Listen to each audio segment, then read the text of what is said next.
Good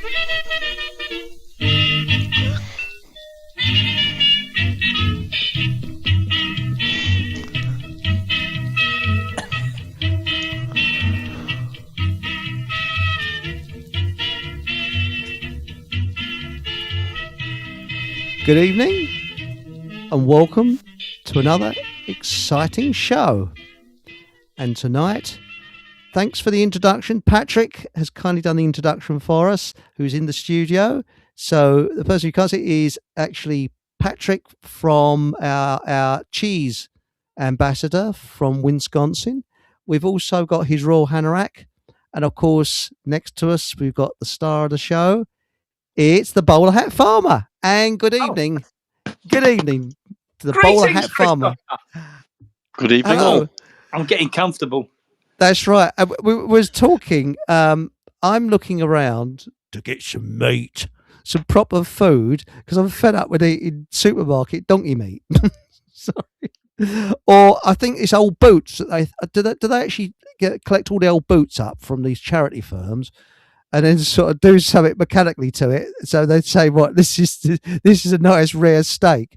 I mean, it's almost choked over a bootlace the other day. You know, sorry. Have you not noticed the sign down the side that says Pirelli? Pirelli. Dr. Martens. Yeah. Have you ever seen that comedy film Futtock's End with the two Ronnies, Ronnie Barker?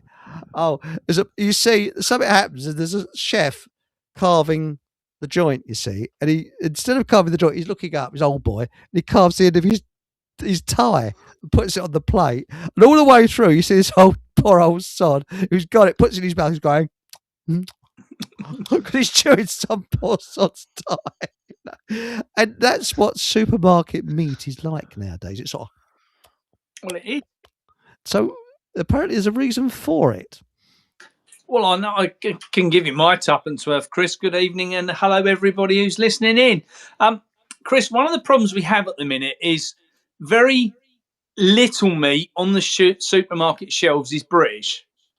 And that is an issue we're dealing with. And, you know, that's one of the things, certainly from a Food Finders Hub and what we're doing with the work from the CIC and getting people involved in, is demanding we have more stuff on the bloody supermarket shelves what's British, because the BS we're dealing with at the minute is just untrue. You know, we're dealing with at the moment everything coming in from South America. Mm-hmm. None of it is, you know, if I breed a cow, Chris, and I say, right, from around about a year to 18 months, that's going to be heavy enough and, you know, tender enough to go to slaughter, I know that cow is then ready to eat, right? And it'll be the best meat you can possibly get. What we've got is a situation where everything in South America, what's done for, whether it's a horse, a donkey, a fecking ass, and plenty of them in this country, but an ass, or it's an old dairy cow, anything can end up as a steak heading to the UK under the guise of, you know, meat. And this is the problem, and we've got to get better labelling. End of. Really? But the thing is, I mean, if it's locally grown, I mean, where I live, it was very famous for greenhouses and things like that. Market gardens. That's right, yeah. And you walk up the road, and you walk into one of these greenhouses, and you say, I'd like some, I don't know, cucumbers, please. And the bloke gets just cut it off the vine. Tomatoes, there it was, brown paper bag, there's the money, walk out. Simples. Yeah. That's how it was. No plastic wrapping, just an ordinary paper bag. And then the government came along and said, save the trees, we need plastic bags. Yes, stop using paper bags, we've got to have plastic bags to save the trees. Now they're saying, oh, we've got to have paper bags to save the planet. Save global warming, save the planet. Chris, what I find entertaining is that you go into a supermarket, let's say you buy 20 things, right? Yeah. And you'll get to the checkout, every one of them is packed in plastic. Every one of them will be packed in plastic. You then get to the checkout, and she wants to charge you 10 pence for a carrier bag to put it in. Yeah. It's like, how does that make any sense? They've packed everything else in plastic for nothing. I know. It's just bonkers. But everything is in this. What gets me is in this cellophane wrap, which is carcinogenic. Yeah. Absolutely. And that is the thing. And the way I look on it now, I walk into a supermarket and what you've got around you is there's loads of carbohydrate crap, which is killing people. And I like what someone said about walk into a supermarket and look at it from the eyes of one of our very far ancestors, like a caveman view. Tin can, what's that? Well, that's not edible, put that way. What's this? It's some sort of wrapping around. No, can't eat that. If it's packed in any shape or form, you shouldn't be eating it. Precisely. Of course, the other thing with regards to the meats is in a supermarket, you don't actually know when it was slaughtered. I mean, what you're eating today may have been slaughtered 15 years ago. I agree. I suspect that's another thing. I mean, I suppose Absolutely. the trick is to avoid supermarkets altogether. I think there's a double question there, not just when, where, and how, because this is one of the biggest questions that all the British butchers are getting asked at the minute. Is this halal slaughter? Is this kosher slaughter? Or is it a standard stun slaughter? And most of the general public, I don't think they know that halal is kind of a religious slaughter, but they don't understand what it is. And I don't know if you guys know the difference, but if you've got in England, for a standard slaughter, we have to stun to 100%. Halal stuns to 80%. So the animal's still physically alive when it's going through, right? But kosher meat is just a religious slaughter. They just cut its throat and let it bleed. They don't give it any form of stunning. And now here's the problem. I know this is getting down to the real basics and nuts and bolts of everything, but the more and more I've looked into this and asked the problem within the meat industry, where does the problem sit? They closed all the small abattoirs, all the family-run ones. Mm-hmm. All the big ones are either owned by Jewish families or Muslim families. There is no British. There's hardly any British-run abattoirs now. I know Braintree is, I think, is the closest one for us, and all the others are all foreign slaughter. So you're going to have an issue between their politics and beliefs and ours. And we've got 90% of the population in this country do not want halal or kosher meat, but they've got no choice. Well, I think the other thing that comes into that as well, Mark, is that. I mean, I was vegan for a while, and I'm not vegan now. I certainly eat meat, same here, whatever. But also how the animal is slaughtered potentially affects the meat as well. Because if one cow sees another cow that it's been in a field with for like a year, 2 years, that's technically a friend. Yeah. And when it sees it killed, that fear then goes into the meat. Yeah. So I don't know if there's a way around that can be more humane, I suppose, if that's the right word. Do you know what I mean? Yeah, well, I mean, if you go back to how the old slaughterhouses used to work, they were all on small scale, and they would take one cow through at a time, deal with that one cow. That cow would be out of that room completely before, and that was into the butchery department before the next one came in, so they never saw each other. Now, they're all just hanging on chains going through a production facilities, which is all just constantly travelling along, So I think we've got to get people back to understand, if you want really good quality meat, it needs to come from smaller producers. The challenge is there's no smaller producers left. So that's where, and funnily enough, I've been writing a policy this morning for a potentially ingoing governmental department, and working on what I think the biggest key factors are, whether that's, to produce more food in the country, we need abattoirs, we need mills, we need pack houses, we need, polytunnels, we need greenhouses. And they're the things DEFRA should be funding, not some of the bullshit they are funding, like PCR tests, which are flawed, and just planting thousands of trees to replace the thousands they've cut down in Scotland. The thing is, the way I look at it is we've got to ignore government out of existence. And we outnumber them. And they're going to say, oh, we're going to tax the farmers. Are you really? Good luck. You're not going to, because you're not going to get any money from us. Get stuffed. But Chris, that's the problem really is, what we need. I love that. The problem we have on that side is we can't even get the fucking farmers to agree, let alone the public to agree. Well, this is the problem. And you've got the infiltrators stirring it up as well between us. But the thing that gets me is that, again, I think we need a satirical magazine to get the truth over. That is, needed. This is what I'm working on at the moment. But the thing is that Sam, what's this? Guri? Oh, sorry, mate, I can't pronounce your name properly. But anyway, Sam, shall we say? The criminals producing toxic food and substances are protected by other criminals with power at the state. We cherish the causes and we deplore the consequences. And our anarcho-capitalism secession. Yes, yes. And I think that the big problem that we've got is it's true what Paul says, and I'm talking about Paul English. People want convenience. Go to the supermarket. Is this about? Oh, thank you. Okay, walk back. Things like that. And this is the trouble. I mean, for example, I'm anti-microwave. I will not have a microwave in my house. I hate them because they not only change your DNA, things taste different from a microwave. And I think they are poisonous. And in the former Soviet Union, they banned them because the scientists looked into it and realized they were toxic. Yeah. But, of course, checkbook science says, oh, they're perfectly okay, perfectly safe. You know, it's all checkbook science. Now, can we say, I mean, for people that just logged onto this channel, the Food Finders Hub, which people.org. Now, can you give us a little explanation? You're probably tired of doing this on various shows. No, to not the people. What is the Food Finders? I know what it is, but Chris, the rest of the team are. It's interesting you asked the question today because I've had to, because we've got so many volunteers coming on board. We've got 900 people now offered to volunteer to help across the country between the Food Finders Hub and the new radio station. So it's like, right, what we've got to do is we've got to drill down what we're about and what, you know, it's all good and well Mark having it in his head, but someone's got to get it out here and tell everybody else.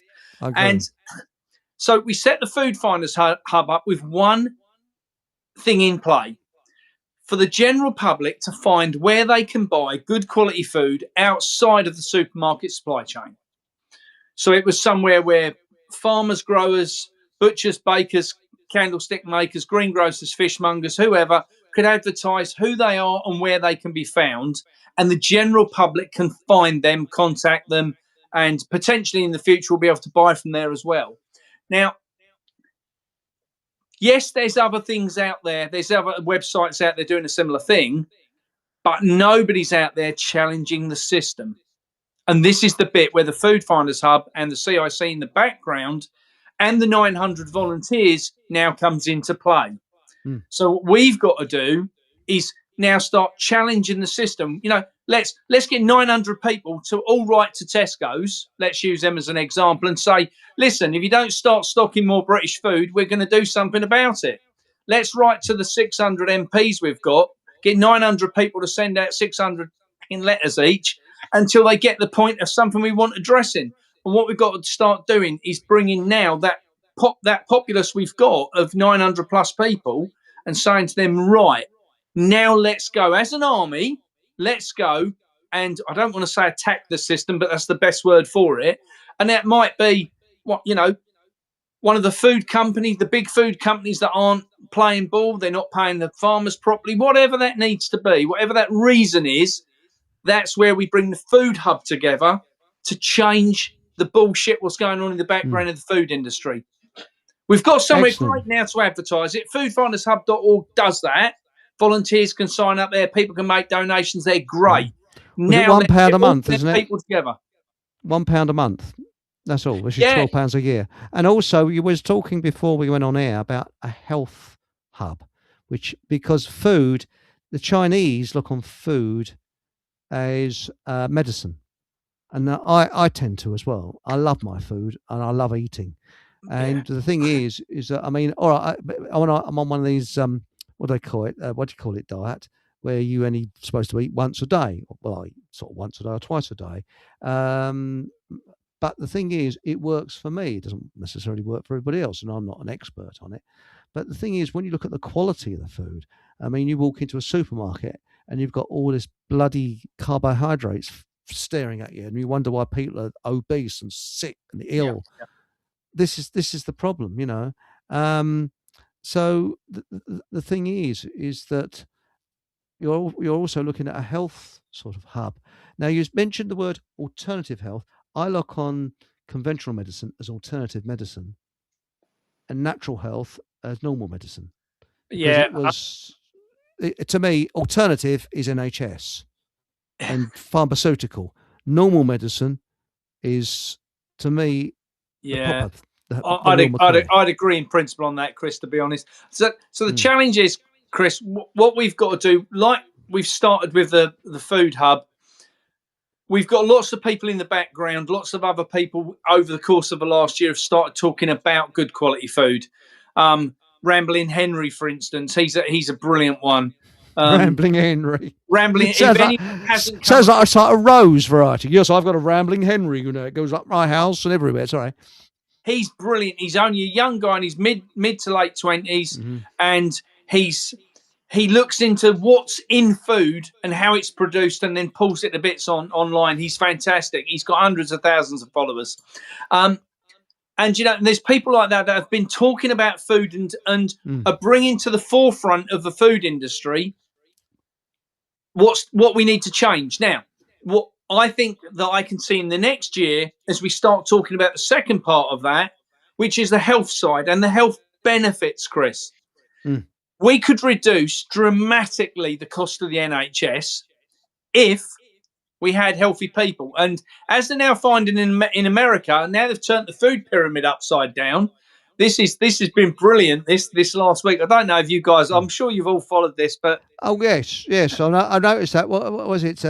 Kennedy. Yeah, so Kennedy's come along and he's gone, look, the food pyramid's wrong. At the top of it, we've got seed oils, grains, carbohydrates, and at the bottom we've got meat, eggs, and fruit and veg, and it needs to be up the other way. The healthy stuff is your eggs, your meat, your dairy, keto, basically a keto diet. That is what our ancestors were on, but didn't realise it. And this is what I'm on. Well, what we've got to do, Chris, is get people, once they understand that basics again, that animal fats are good for the brain. Yes. Forget all the bullshit you've been told. Seed oils are not good for the body. They're carcinogenic, which is the opposite to what we've been told. Now, what we've got to do this year is like we did last year when we went on tour talking about the food side. Next year, we've got to talk about, in the next 12 months, we've got to talk about the health benefits of eating good quality nutritional food. That's the key. So forget about making people well. Let's just talk about the benefits of eating nutritional food. Those benefits are you'll be healthy, you'll be less sick, you'll be feeling better, you'll be able to have more energy, whatever that might be. Let's talk about that side. And as a result of that, then I believe the food hub and the health hub can slide together and we can then benefit a lot more people in the future, Chris. I agree with you. The biggest challenge you've got there is trying to get rid of the system that's actually trying to kill us off in the first place.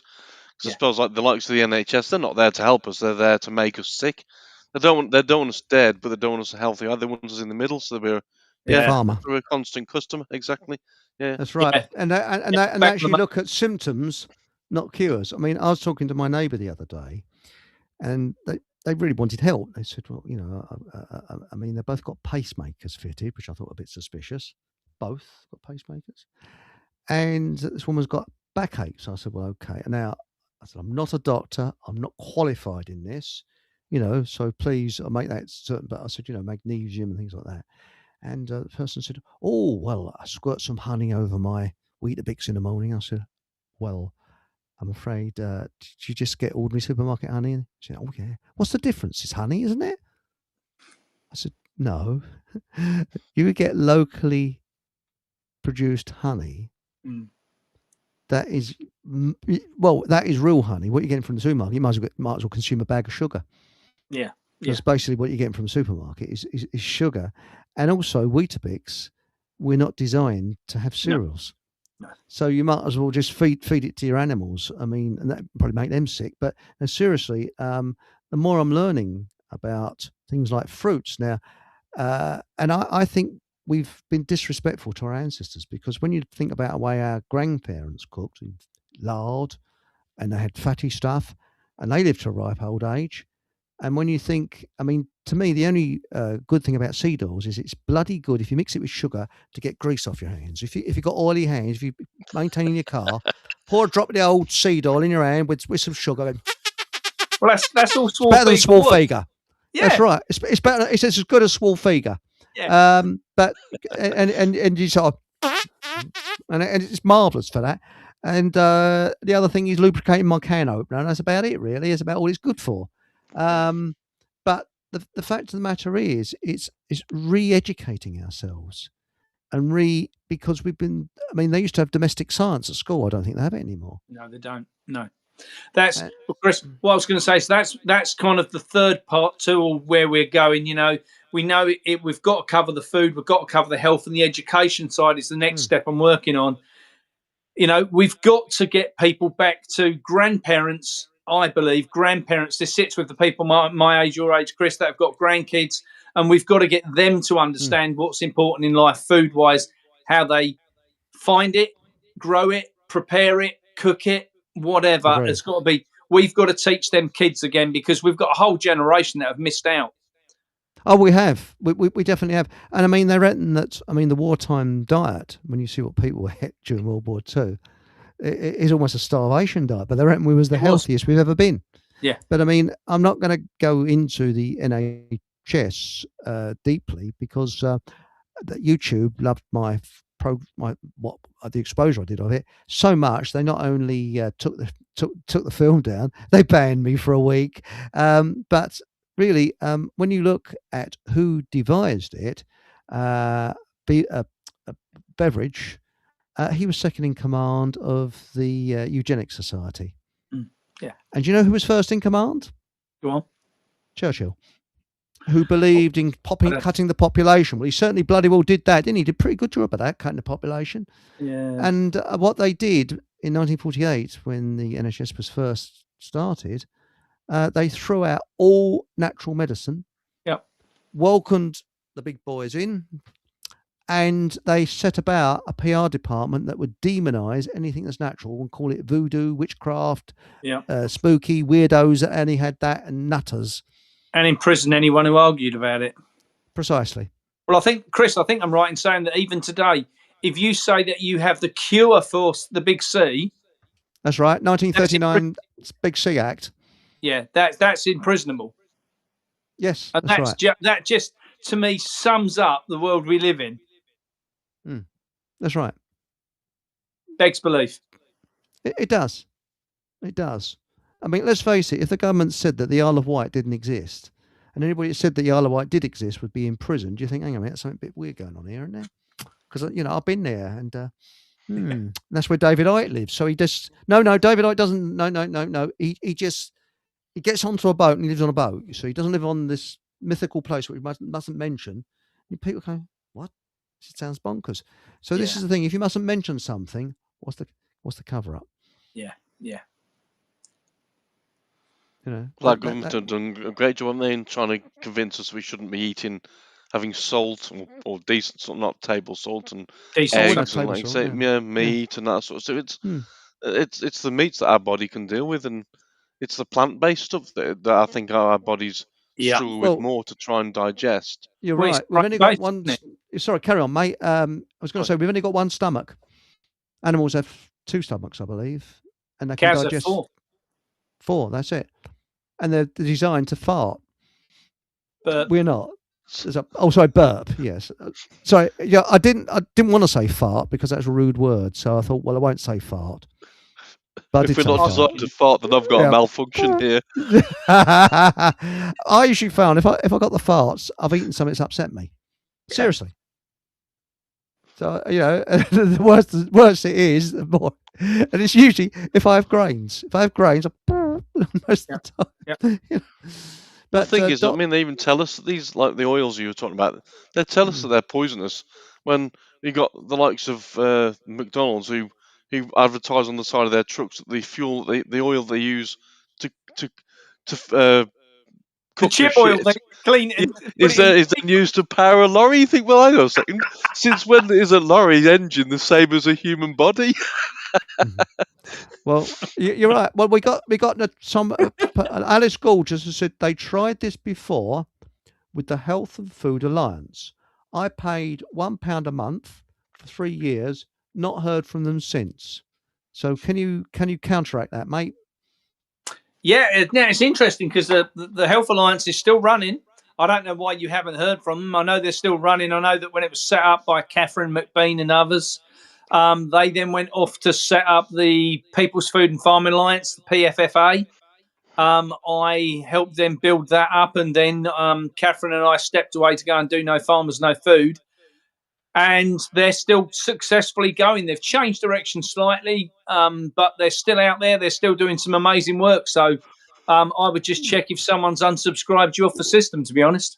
Well, Barefoot Foreigner has said, and again, I'm being very neutral here, they got infiltrated, Alice. Their CFO owns a lot of a certain name, which I won't mention, franchises.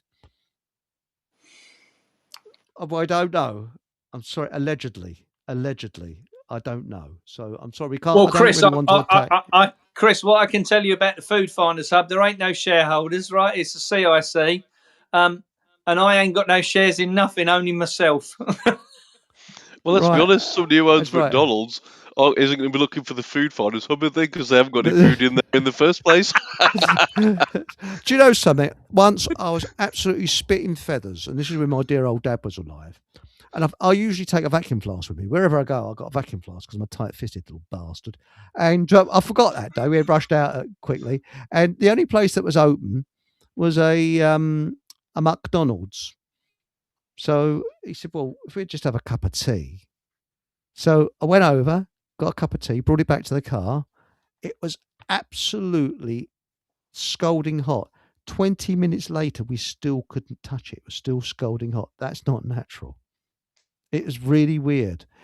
So I think it was either microwave. I just don't know. And I don't want to accuse, but it was Anyway, Exo says, I have a question. I have an ozone generator. Well, we all have our problems, which I use to wash all bought fruit and veg in, as it's meant to remove most sprays on chemicals.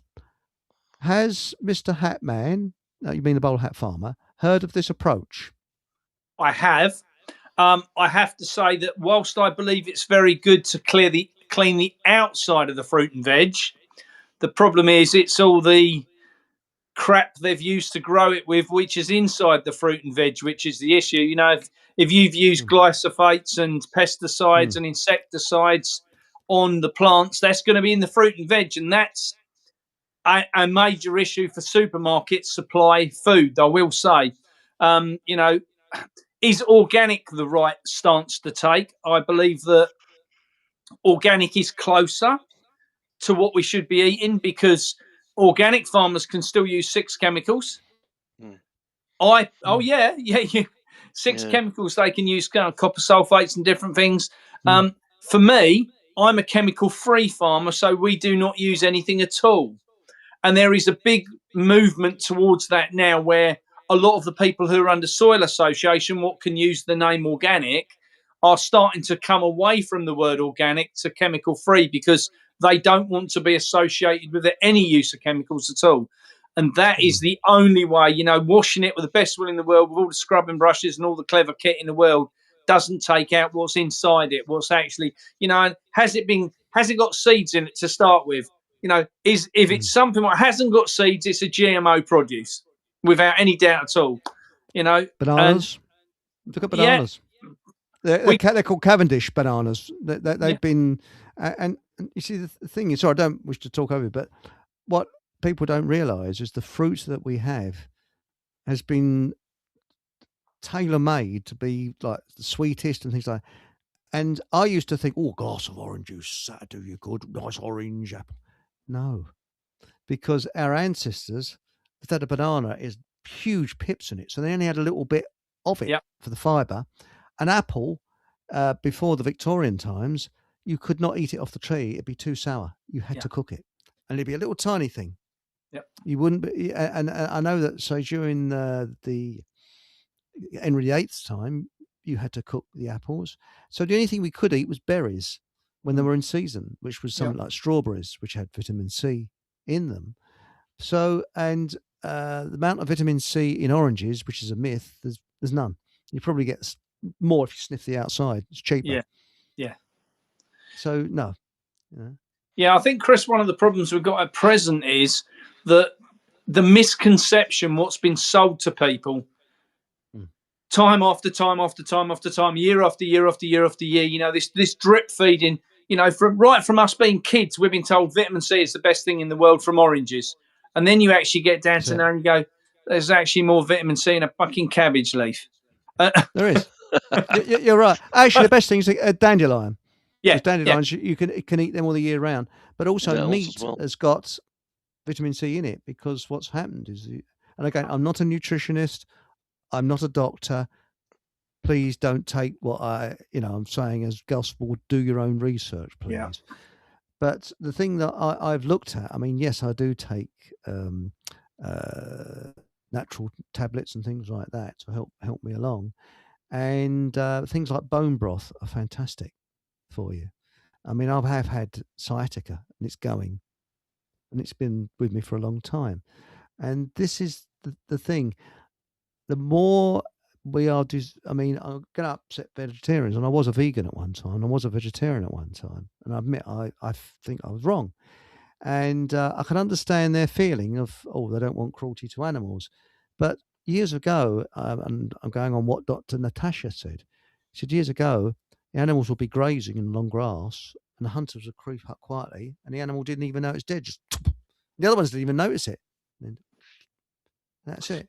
Chris, quick, dang, Can I just interact on something there? It's something you just said, and I get verbally attacked all the time on social media by vegans, and I love them because they're so uneducated, it's untrue. So if you grow a field full of soya, which is this big, right? Yeah. To grow the field full of soya, you have to kill everything within a 10-mile radius, right? So every field for 10 miles has to be sprayed off with insecticide, pesticide, mammal control, everything. So to grow a field full of soya, you have to kill every insect, every mammal, every animal, every spider, gnat, flea, fly, every insect has to die to get a handful of soya. For me, I can go in a field, kill one animal, bring it home, feed myself for a month, probably 6 months, and I've only got to kill one thing. How can they have the audacity to tell me that I'm the one in the wrong when they go out and kill everything in sight? Because they don't know. They're uneducated. They've just got no idea what goes on. Well, it's a very educated people. I mean, I don't want to be rude to people. I mean, I was a vegetarian, and I'm not being rude to vegetarians. But the fact is, according to Dr. Natasha, and I do apologise if I've misquoted her or misunderstood what she said, there was two tribes on an island, and one tribe did the fishing, and the tribe deeper in the island used to trade with the fishermen. Well, when they didn't trade, they didn't eat meat, and vegans become extremely aggressive, and the tribe in the middle of the island became cannibals because they're starving, and they found out that during the slave trade, if they fed the slaves a vegetable diet, they would peg out 20 years quicker than ordinary people. And it was the same with what's that thing that had at sea with it? The sailors used to die of. It was due to lack of vitamin C. Cholera? Scabies. Yeah. And they found out that the captains and the senior officers didn't get it because they ate meat, and the ordinary sailors had hardtack, which was wheat-based crap, basically. Now, why they didn't catch fish, I don't know. But anyway, that's another story. But the fact of the matter is, this was what the bounty was about. The mutiny on the bounty. They were taking breadfruit to the West Indies to feed the slaves because it was more profitable for the slaves to work and then peg out when they had passed their prime. Yeah. You didn't have to keep them then. So that's what the idea was. But I'm not attacking vegetarians. I have friends who are vegetarians. Please, I believe in politeness and respect, and I respect vegetarian. I was a vegetarian and I was a vegan. I changed my mind. I could be wrong. That's it, So, well, as I say, Chris, I was vegan for five years there or thereabouts, and like I said, in my last 12 months, I went into work the one day. One of my mates who I work with, he said, "You look really, really poorly." And I knew what it was down to. I knew it was what I was eating or not eating, as the case may be. And I went back onto the gradually introducing the meats and the eggs and all this sort of stuff. And I tell you what, I've never felt better. Absolutely fantastic. And the same guy, he said, after I'd been on the meat and the eggs for like 3 or 4 months, he said, "You look really, really fit and healthy." I thought, "You mean fat and healthy?" But yeah, I'm definitely healthy. Well, but you don't get fat. That's the strange thing. I mean, I used to, when I eat lamb's hearts, I used to take all the fat off. I don't. I keep it on now. I eat the fat. It's good for you. Oh yeah. But the fact is, you see people on the internet with this keto diet eating T-bone steaks and things like that. Well, not everybody can afford a T-bone steak. What they don't tend to avoid is liver. Is full of protein. And that is cheap. You can buy lots and lots of cheap stuff that butchers used to throw out that is good as full of protein. So sorry, over to you, mate. But this is the thing. Everything is an exploration in life, and I've been wrong more times than right. But this is. I don't believe in animal cruelty. Chris, can I ask this is what we're against. You've said by your own admission there, and I think that's what I love about these shows, right? And I was having this conversation with Nathan yesterday, and it's like I had a post come up on social media the other day of something to do with Greta Thunberg, and it was something that I'd shared 8 or 10 years ago, right? And I think she's a fucking troublesome minx right now, and I can see through the bullshit, right? But at the time, I bought into it. Now, I've looked at it since, done my own research, and come out with my own understanding that she's a wrong and blah. Yeah. But that's what real, true thinking people should be able to do. And that's one of the things that I think, and I've been called all sorts of things in the last few years, from right wing, fascist, racist, right. And I don't care what anyone wants to call me, to be honest. But what I find hard to deal with is when you're trying to deal with people on the left-hand side of things, you can't have a conversation or an argument about things because they don't seem to be able to, like you. And someone was saying on the show earlier, he said, one of the things we don't hear anyone say anymore is, well, we can beg to disagree. I agree with you. Because we can't beg to disagree anymore. You're either right or I'm right, right? We can't have our own opinions anymore. We're not allowed to have an opinion on anything anymore. And that is the most bizarre situation for a world to be in. I agree with you. I mean, I tried to prove that two gentlemen can disagree politely, and I think we achieved it. I don't want to sound smug, but His Royal Hanorach was on talking about flat Earth, and we had Nathan on talking about round Earth, and both were polite.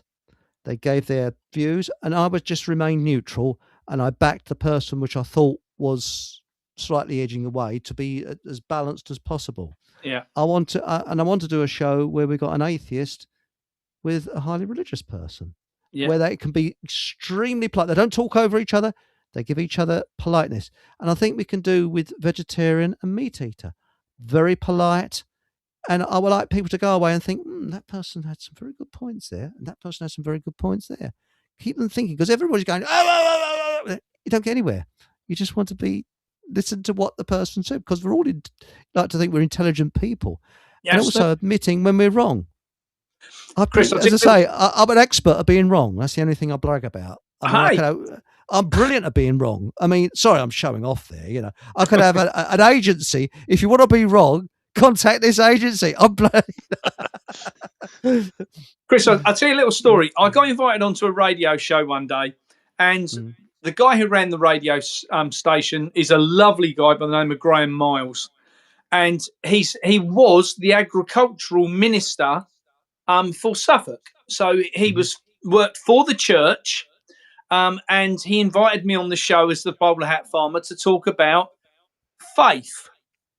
And I am, in my opinion, I'm quite faithful, but have zero positivity towards religion, because I think religion's caused too many wars, I can believe in God without being religious. I can believe in the universe, whatever you want to call it, but I don't believe in religion. And I went on his show and we had this hour-long conversation about faith and how this was great, and everything else. He was asked by the clergy never to have me on the show again because I wouldn't talk about religion. I only wanted to talk about my faith. That's right. How can that be? How can the house of God not want to talk about God and only want to talk about religion? Because religion is the taxation system we all live within. That's nothing to do with God. I think we see a program coming up with Patrick and you. Is that right, Patrick? Because your faith. Where's he going? Oh yeah, he's still there. Yeah, I'm willing to listen. Yeah. I have quite a good grasp on how to handle faith and how to handle religion and in general. I see a lot of hypocrisy in people who call themselves religious too.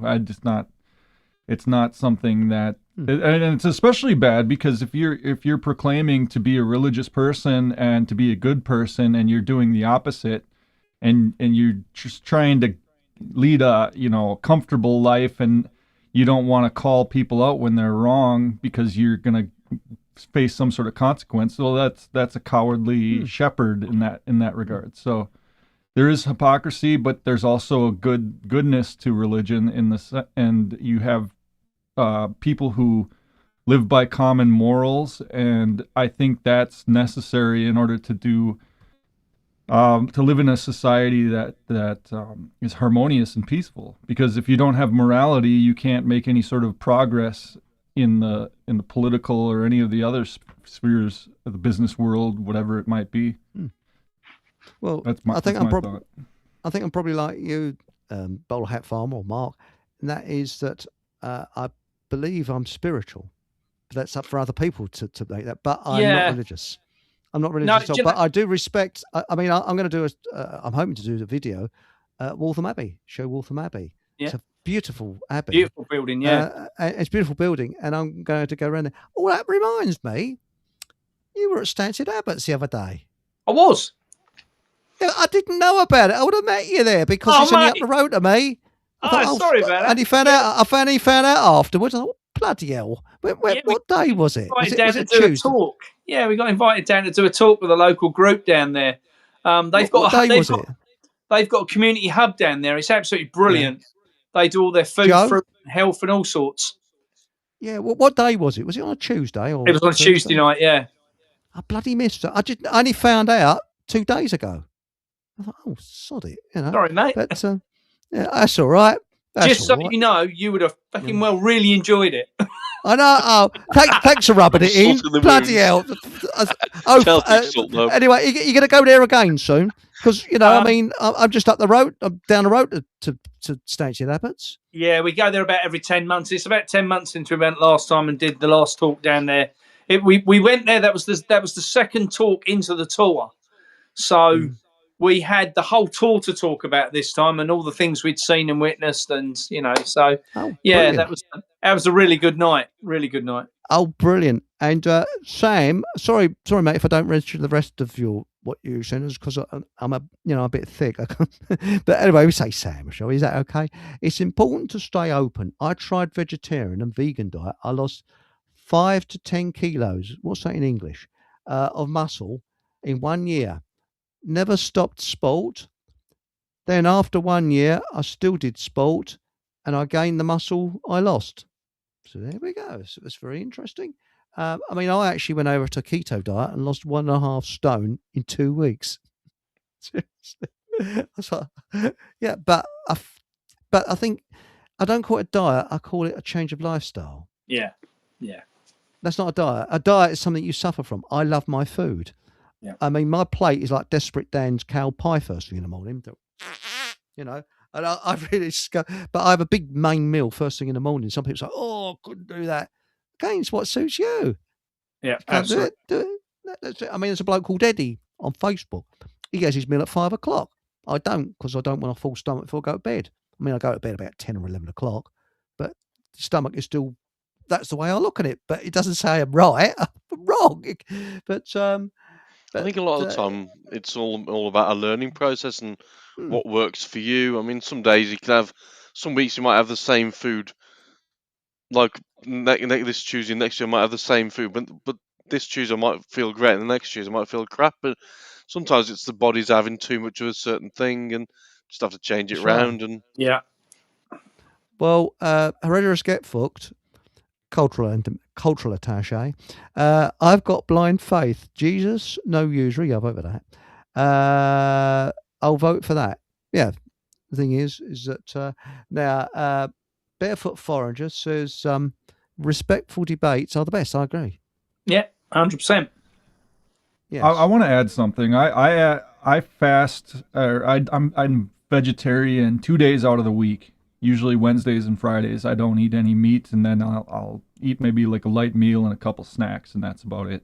So I'm a vegetarian 2 days out of the week. The rest of the days, fair game. So it depends. You know, everybody's got their own way to do it, but I have no animosity toward people who are vegan either. But at the same time, I do see it as not helpful you know, just I don't think it's I don't look down on them, but at the same time, it's like, well, I don't look down on people for wanting to eat meat either. I think we need to eat meat when we're sick. I like the idea of the bone broth and what Natasha was saying on your show the other time. And I've been getting into that more. I went to my local butcher who I work next door to a slaughterhouse, abattoir, and butcher shop.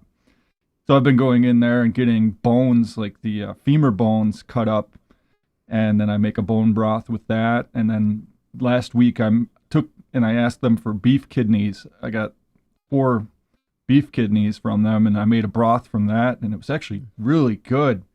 I didn't expect it to be as good as it was, and I didn't even have to add salt to it. Or it's like it had some sort of natural salt in the. It does. Bone broth does. Yeah. So it does seem to. Well, no, not bone broth. Yeah. This is kidney.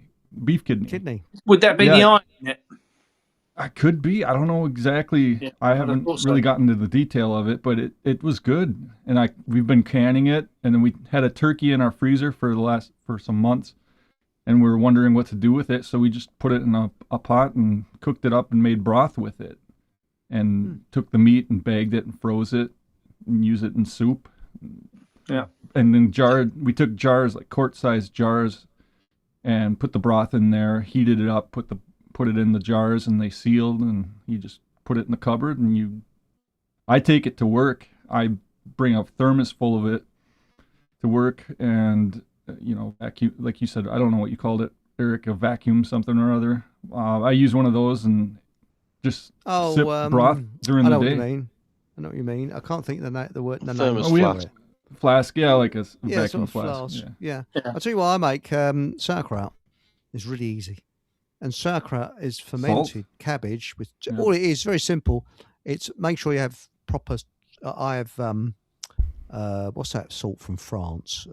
Anyway, it's Celtic sea salt, water. Make a broth. It's 2% salt water.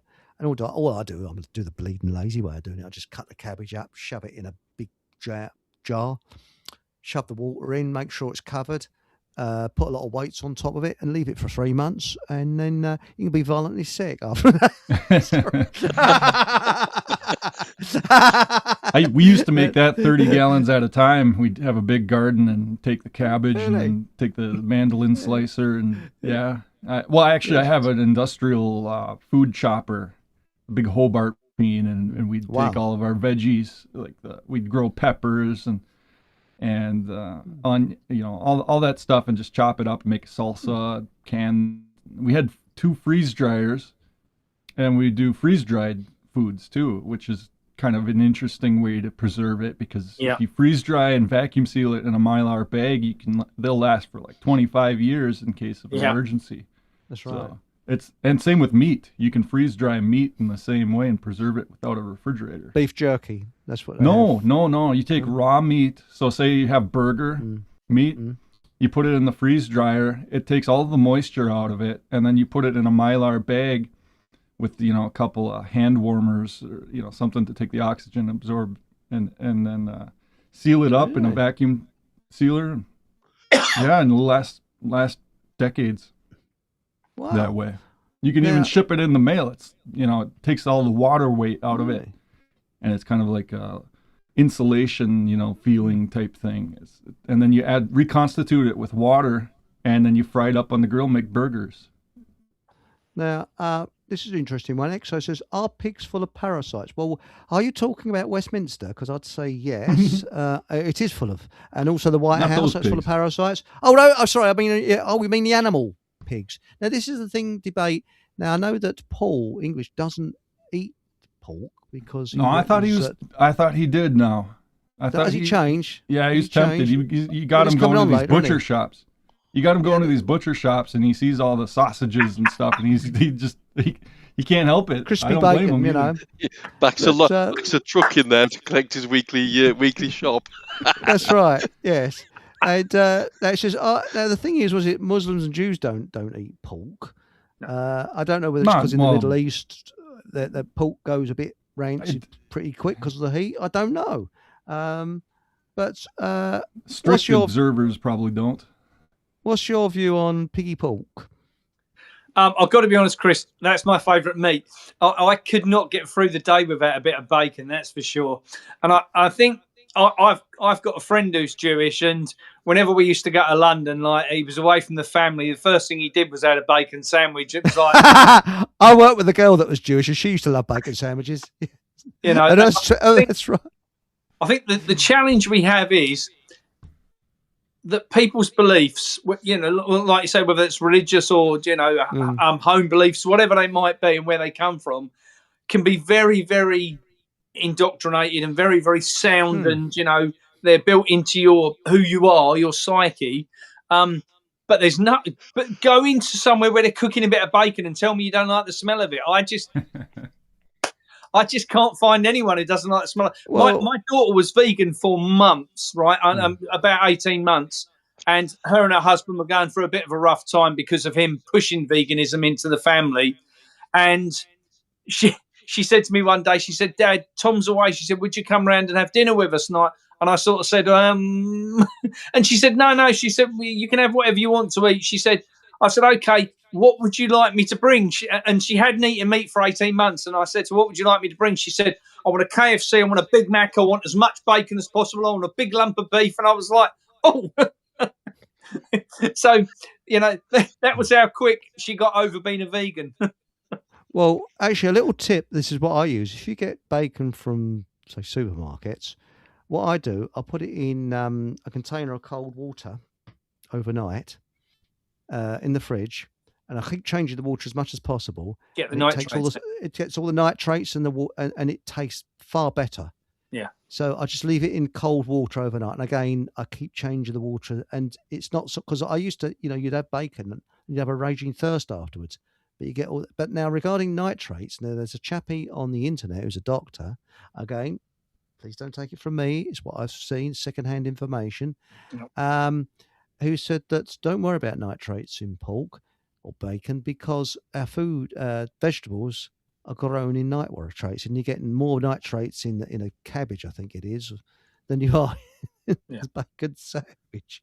So, and this comes back to what I was saying earlier about we've got supermarket food and vegetables, then we've got organic, and then we've got chemical free. But to have chemical free, more so than organics, but chemical free, you've got to have really densely nutritious soil, which has got lots of worms and lots of humus and lots of bio and lots of old creepy crawlies in it, and the mucks in it, and the manures in it, and that's all got to be there because that's what gives it its nutritional value. And the problem is that if you go towards the chemical side of things, there's no goodness in the ground at all. So the only way you can get it to grow is to chuck nitram on. And the nitram makes it expand and grow. Yeah, that's right. And Mark Anthony said, I had bacon and cabbage for dinner today. It's really delicious. You didn't wash it down with Guinness, did you? Part of the thing that you should do as a farmer, when you have animals, they produce natural fertilizer and nitrogen, and you just rotate them in the fields. You keep a field and you just rotate. 1 year you have the grazing animals in pasture, and then the next year you move them to another pasture, and then you grow a crop there. 100%. And then they just rotate the crop the next year and have a different crop. Yeah. And that way there's always that cycle going on, and then there's a year where you'll probably want to let it just grow and not do anything with it, and just let it go back to nature. Yeah. Well, that's the thing that I think with, like, I mean, in the UK now, I mean, it's slightly off subject, but it's still following the same pattern that people are now told to pick up, like, dog poo, for example, no matter where it is. But that's part of the. I don't mean on a footpath, but if it's in a wood, just let it rot, because that's Leave what it there. that's what that's what the insects are there for. They'll eat it, and that's how you get your nutrition back in the ground. If you keep putting it in a bin in a plastic bag, it's never ever going to be. It's never going to decompose. Yeah, just don't let it stay on the sidewalk and let someone just slip and it goes up the backside. It's not going to be fun. Well, that's an added bonus. well, Exo says, did your daughter did they get divorced after your KFC visit? Yes, they did. But that's a pity. What I was going to ask you about what's going on, I've noticed that supermarkets now, especially after Christmas, had a lot of empty shelves. How can they sell these things so cheap, like potatoes? I mean, blueberries. Now, I do eat a lot of blueberries, but I'm told they're the worst ones to have because they're absolutely packed full of crap. Yeah. Yeah. Well, Chris, there's lots of things to cover in this bit, just bear with me a minute. So, okay. Why were the supermarket shelves empty? Yes, the supermarket shelves were empty because the farmers decided they've had enough of the supermarkets taking the piss. So they barricaded all their supermarket depots, distribution centres and so forth in, and stopped the supply of food going to the supermarkets. Now, I did a video about this the other day, and I've got a friend who's very, very high up. He's like in one of the top 2% of one of the biggest supermarkets in the country. And I was chatting with him, and he laughed when I said about the supermarket supply was under threat because of the farmers. And he said, it's not. He said, just so you know, he said, we've deliberately held back the food on the shop shelves to make the farmers think they're winning, because we can now put posters in the stores stating that farmers are stopping the public being fed as a result of their action. He said, so we're actually holding the food up deliberately to make the farmers look bad. Okay? So that's one section to this. In answer to your question about how can supermarkets supply food so cheaply, it's because people don't realise 50 years ago, farmers were subsidised. Okay? We all know why I don't agree with subsidies personally, but the subsidies were there to help keep the cost of food down. So they've removed the subsidies, and the subsidies now sit with the supermarket to keep the costs down, right? So, and here's an example. If I, as a farmer, take on someone on a 0-hour contract, I get no help from the government. It's down to me. If I've employed them, I need to pay them. Fair? Yeah. Okay. If a supermarket takes on someone on a 0-hour contract, they're paid £10,000. Didn't you know that? No. Well, there you go. So the supermarkets have lots and lots of ways to get money in free of charge that they can then offset the cost of the produce. And one of the other reasons they sell food so cheap is to make farmers look bad who try and sell the food directly to the public. Bastards. So they are. Over Christmas, was it 10pence or something for 5p for a pack of parsnips or 5p, something? Yeah. Well, we've got an advert. 12p. We've got an advert coming up now. So here's an advert, and I hope I've pressed the right button. The most powerful action we can take is to connect to our local farmers and producers within our own communities. And you can do that at www.foodfindershub.org. Foodfindershub.org. That's startling.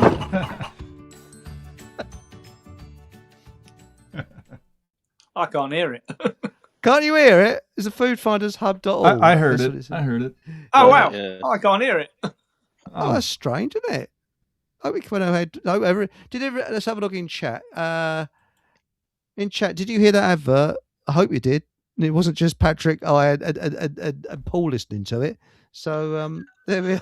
Perhaps it's just us three who heard it. But especially the cow. I think that was a cow, wasn't it? Well, that's right. If you had cabbage and Guinness that day, that's the perfect time. You got to time it for the cow to go moo. Was that the advert with the buck moo on it? Now that's right. Now talking to Dr. Natricia the other day, and I've also had Dr. Myhill, and we also had Dr. Fleetwood on, who's a natural doctor. We're hoping to get him kicking and screaming on the show again, and I think it'd be nice to get him on with you actually. Yeah, I think. Have you spoken to Miles at all? Have you met Miles? No. You have. Yeah, it'd be pretty good. He's studying nutrition. He's got qualifications in it, things like that. Now, chickens. Now, Dr. Fleetwood, don't touch ordinary chickens that are in supermarkets. They're pumped full of growth hormones and absolutely knows what. So the thing is that I think that organic chickens, you're paying for government bureaucracy and box ticking. So looking for a farm that, as you say, is not organic, but they are as good as, and probably better. Now, what's your view of chickens? I think everyone should have at least 10 in the garden, personally. But if it was me, I'd have 200 or 300 in the garden. I love chickens, and they're very underrated from the point of the eggs they give us. And here's an interesting one. Just while we were on that subject of eggs, I've got a friend who runs a big chicken farm, like 100,000, 200,000 birds at a time. And one of the things which his eggs are always so beautiful and orange in colour, and they're always really great eggs. However, his eggs are classed as the ones what can live outside. They're free range, and as a result of that, he has 100 meters between the feeder and the door, and it takes the chickens on average about 3 minutes to get to the door. Right. So what they do is every 3 minutes the alarm goes, beep beep beep, and the chickens know it's feed time. So they put a tiny bit of feed down. And in 3 minutes' time, we'll put a bit more down, and in tiny bit more down, and the chickens then never go outside. But because they've got the garden, they're deemed as free range now. Right? This is how they train them. Yeah. Now, they then have to add a product called Yolk Bright to their feed to make the egg yolk bright orange, because otherwise, if they don't go outside, they go a paley white. And this is what we're up against in the food trade, and they don't see anything wrong with it. Was it called paley white, or they call it Dulux? I don't know. So nothing against Dulux, beautiful, nice paint, But but when you say with chickens, I mean, are they? People say, I think it's Dr. Natasha said they're very easy to keep. I mean, you don't have to worry about them too much. They're just so easy. It's untrue. They really are. As long as you've got somewhere to tuck them up at night, out away from a fox, then they'll be fine. And they don't need locking up because of bird flu. That's another load of bullshit which the government's come up with. But I've got a friend, Paul, who he's got a farm over in a Bramblebee farm over in Kings Lynn, Wisbeach direction, Wisbeach. Yeah. And he produces his own birds, kills on site, slaughters, does for the public. He's not classed as organic. He's a chemical-free farmer. We had one of his birds for Christmas. Absolutely sensational. And I mean, they're grass-fed as well. So they're pasture-raised. And I've got a spare one while I was there, because he'd got a spare one. So I grabbed it and I gave it to my sister for Christmas Day.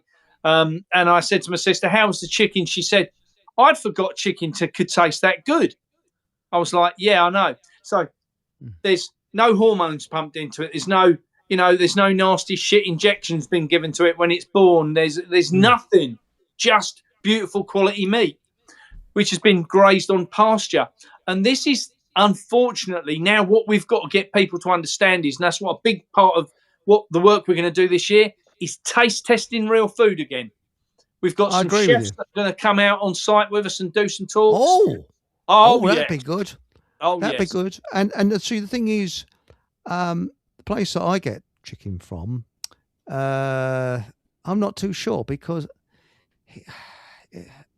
it's a farm, yes, but they import. They get it from somewhere else. I won't say where I get it from, and it doesn't have that. I'm sure there's something missing there. I have organic eggs. Now, the difference between organic eggs and ordinary eggs is the yolk with an ordinary egg from supermarket would just be like water. The organic eggs is glutinous. It's absolutely gorgeous. But you can get that by adding egg yolk. So by adding egg bright. So just be careful on that, because if you want to ask the farmer, you want to say, I know you're organic, but do you use any kind of synthetic agent to make the eggs go more an orange colour, and see what they say? Yeah. Because that's one of the things. The food industry is so rife with corruption. It's absolutely insane. So it's best to have your own chickens. Yeah. We had a neighbor that used to go up to Alberta. He had a brother up in Alberta with a farm, and they would feed. They didn't have normal corn, maize like we have here. They'd feed them wheat, and the egg yolk would actually be a bluish color rather than the yellow color. And it didn't taste any different. It maybe tasted a little different, but it was still an egg. But how easy is it? I mean, I had a girlfriend once who used to get these chickens that were battery chickens, and so they used to come along in a crate, and they're all feathers, they're in terrible state, and she gave them a lot of love. They were pets, so she didn't kill them or anything like that. And the state of these chickens when she got them, and then she said, after a couple of days, they were starting to look around and peck around and do what chickens should do. But I mean, did they ever get Tom and Dick, sick chickens? I mean, do you ever have problems with them? Yeah, I can confirm that, because my ex-partner, she used to keep chickens, and there was a charity called Red Hen Rehoming. Yeah, Red Hen battery hens. And she would they'd go to a farm and sort of take like as many crates as they possibly could of the chickens, and then pass them on to people who wanted to keep them for meat or for eggs or whatever. And yes, chickens do certainly get ill, but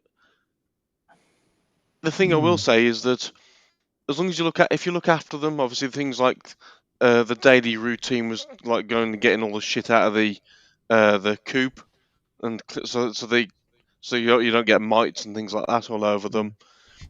But if you've got a composter, put the chicken poo in the compost, and you've got a fantastic fertilizer for growing other things. But they look after themselves. I mean, and they are funny to watch, to be fair. I mean, we had a couple of little tiny bantams, and when you see them running off, it was as though somebody got a remote control with them, and they were running away. They're brilliant. They are really funny to watch. Chickens, they're very intelligent, and until they shit on you, then it's a problem. So what about when it comes times for din-dins? Sorry, we could say, Mark. Well, I was going to say on that, I know a lot of people say, when hens come, from the farms and they've lost all their feathers, and just because what happens is chickens go through a 72-week cycle. So from when they're born until 72 weeks, they lay their eggs. So they start laying at about 22 weeks, and they'll lay right up till 72 weeks. What happens at 72 weeks is they stop laying for about 20 weeks. So all their feathers fall out as well, and that's when they go through the change, right? And in 20 weeks' time, they start laying eggs again. But instead of laying one a day and laying 30 eggs a month, they now lay 20 eggs a month. What the farmers do, the minute they get to the point they start to lose their feathers, they cull the whole crew, because they don't want to pay for them while they're not laying any eggs. And I'll tell you what, they will lay eggs for 5, 6, 7 years. We've had chickens that have lasted that long in the past, which have been rescues, and they are the best friends you'll ever have, I'll tell you. But, really, and a bit of apple cider vinegar in their water as well. That keeps the worms down and, keeps them healthy. They're just so lovely to look after, and they'll always be there. They're pecking about wherever you're working. Chickens will be beside you, what's going on? If you're digging, especially, Christ, if you're pulling roots out or anything, they're right in the thick of it. Worms. There are people that won't even feed their chickens. They just let them range feed off of whatever bugs are in the yard or in the pasture. So it's not something you even have to. Are they homing chickens? I mean, do they like to come home at night, or do they leg it sometimes if you haven't got them? No. Most chickens will come right back to the roost, back to the cage at night. So they know where the home is. They know where they sleep and where they're safe. They'll come back. Yeah. But what I will say to you is, if you're particularly fond of your garden, for example, if you've got flowers and things like that you particularly like, if you get some chickens, you won't have them anymore. That's why it's called a garden. Because you got to guard that area. Literally, they will, and it's not just the vegetation they'll eat. They'll eat your flowers. If a sparrow lands, they'll eat that and all. If there's a mouse running about, they'll get that. I'll tell you what. Yeah. Brilliant. Slugs. They keep the bleeding slugs and snails down, because my garden is a snail. Well, it's a knocking shot for snails and slugs.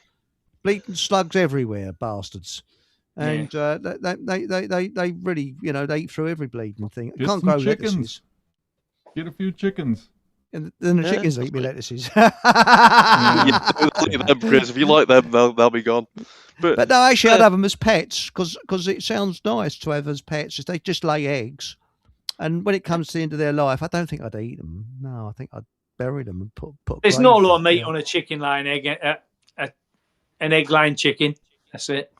You really want broilers for that, and broilers they're lovely as well, but they won't give you any eggs, but they'll give you the best meat you've ever had.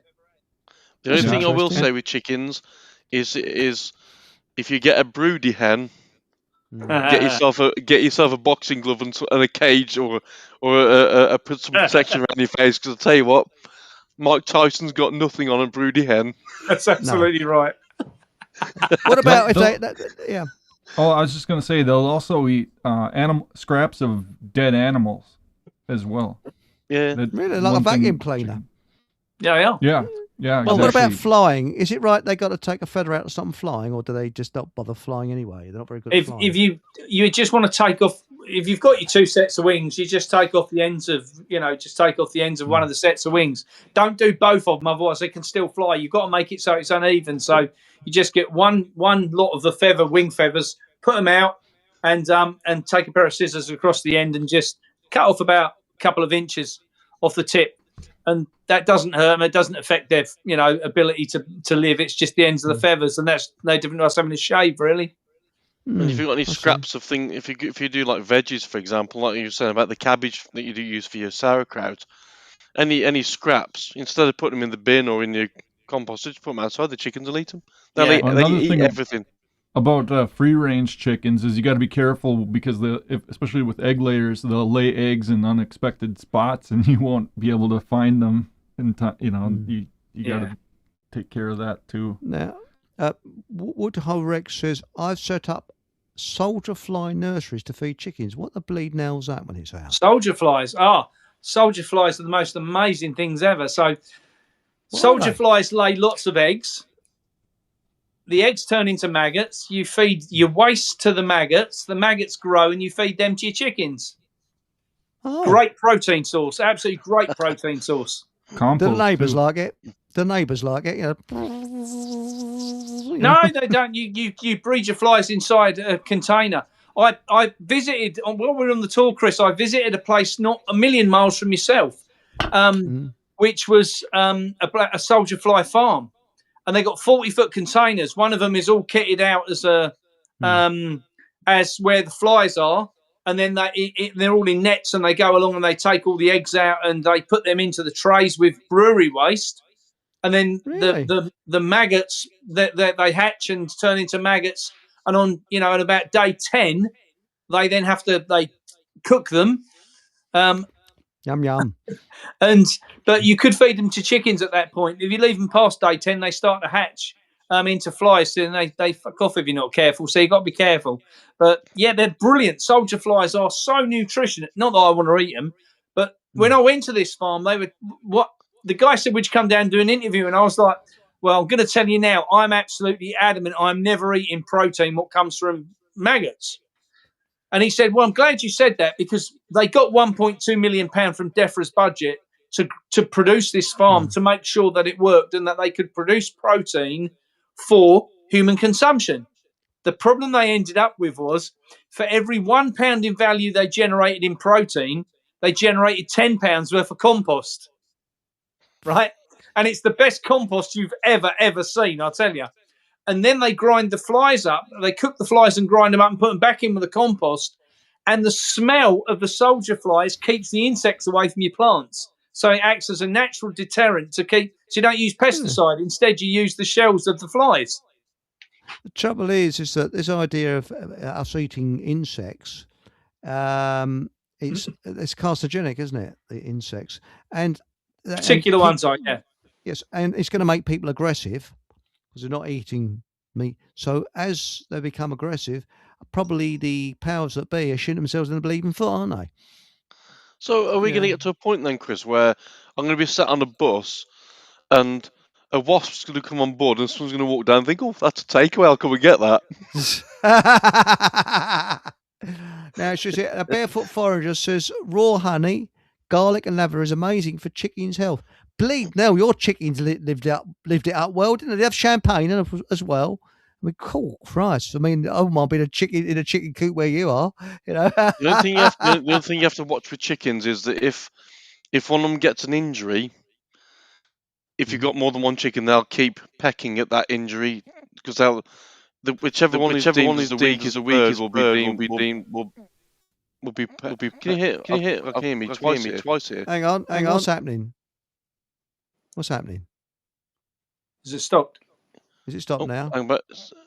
I think what's happened. Yeah, we got a double feedback there, and I think the reason why is either sound was coming through your speakers, or something was happening. But right, we're okay now. So far away. Yeah, so if a chicken gets an injury, the weakest bird will be constantly picked on.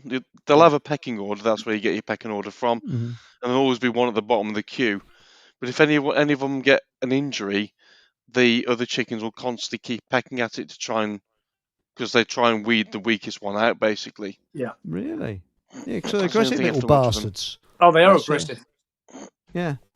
And if you fall over in there, they'll have a go at you and all. Oh, yes. I mean, Barefoot Forager says slugs are trying to bring copper back to your soil with their slime. No, they're not. They're eating all my bleeding cabbages, the bastards. Slugs by the way, the size of pigs. Oh, hello, mate. I didn't know you'd come on here. Yes. Well, you're all having too much fun. And, so, yeah. Slugs the size of pigs. War. Now, what's this situation with pork and yourself? There's been rumours going round. Are you suggesting that I've been out porking? What are you talking about? Well, eating things like what are those things? Dogging. Pork scratchings. Remember pork scratchings? So yeah, they're quite a thing, aren't they? Pork scratchings. They're only any good if you've got a beer in your hand. I think they're a little too overpowering all by themselves. Although if you're sober, what's pork scratching? What is that? We don't eat it if you're sober. Well, it's an atomic version of a pig. Is it like a pork rind? Is it pork skin? It's like beef jerky, but pork. I don't. What would you say? Pork, huh? It's like beef jerky with pork. Would you say that, Paul? I don't know. I would say it's like a beef jerky. It's basically the skin, isn't it, from the pig? But you're always a bit wary when you get one of those with a hair sticking out of it. Oh, that's normal. That's normal. If it's the skin, yeah. No, we call that pork rinds. Oh. Here, is that it? Is that pork? Is that pork? What is that? I didn't see it. Is that pork scratchings? This is pork. Where are we? Pork scratchings. And this is pork rinds. That's what we call them. You get this? Yeah. Yep. Rinds. Oh, they are just so freaking delicious. And then all that fat juices shoots out from inside. How about cracklins? Do you ever get cracklins? The trouble is they're so addictive. You've got to put them away, enough away now. How about the cracklins? When you render the fat, you're left with the cracklin. Yeah. Same thing, I think. That's what that is? Same thing? Oh, that's a little bit different than a rind then. The rind. Okay. Why is it, though, that quite a few beliefs around the world will not eat pork? Is it because it's biblical?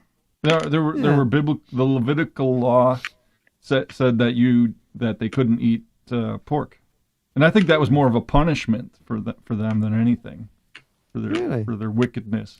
What about seafood? I mean, the things I know that some seafoods you got to be a bit careful with because was it winkles or something? They eat all the crap off the and all the they store up all the heavy metals and things like that. And I know that there was a typhoid outbreak in the 1930s in Southend, around the Southend, and they didn't know the reason why, and they found out it was from the watercress beds. They got polluted. Yeah. Aren't prawns and shrimp bottom feeders? I've heard that somewhere. Yep, like they are. That's why you were advised against it. Also ducks as well.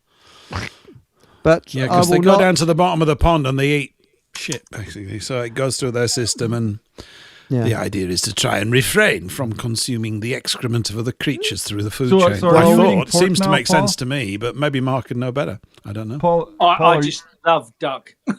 Yeah, me too. You love a nice duck. Are you eating pork now, Paul? Are you into that? No, I tried it. I tried some the other day. It wasn't pork. What did I try? It was an overpowering pork sausage, and it really because I haven't eaten it for so long, it really sort of blew me head up.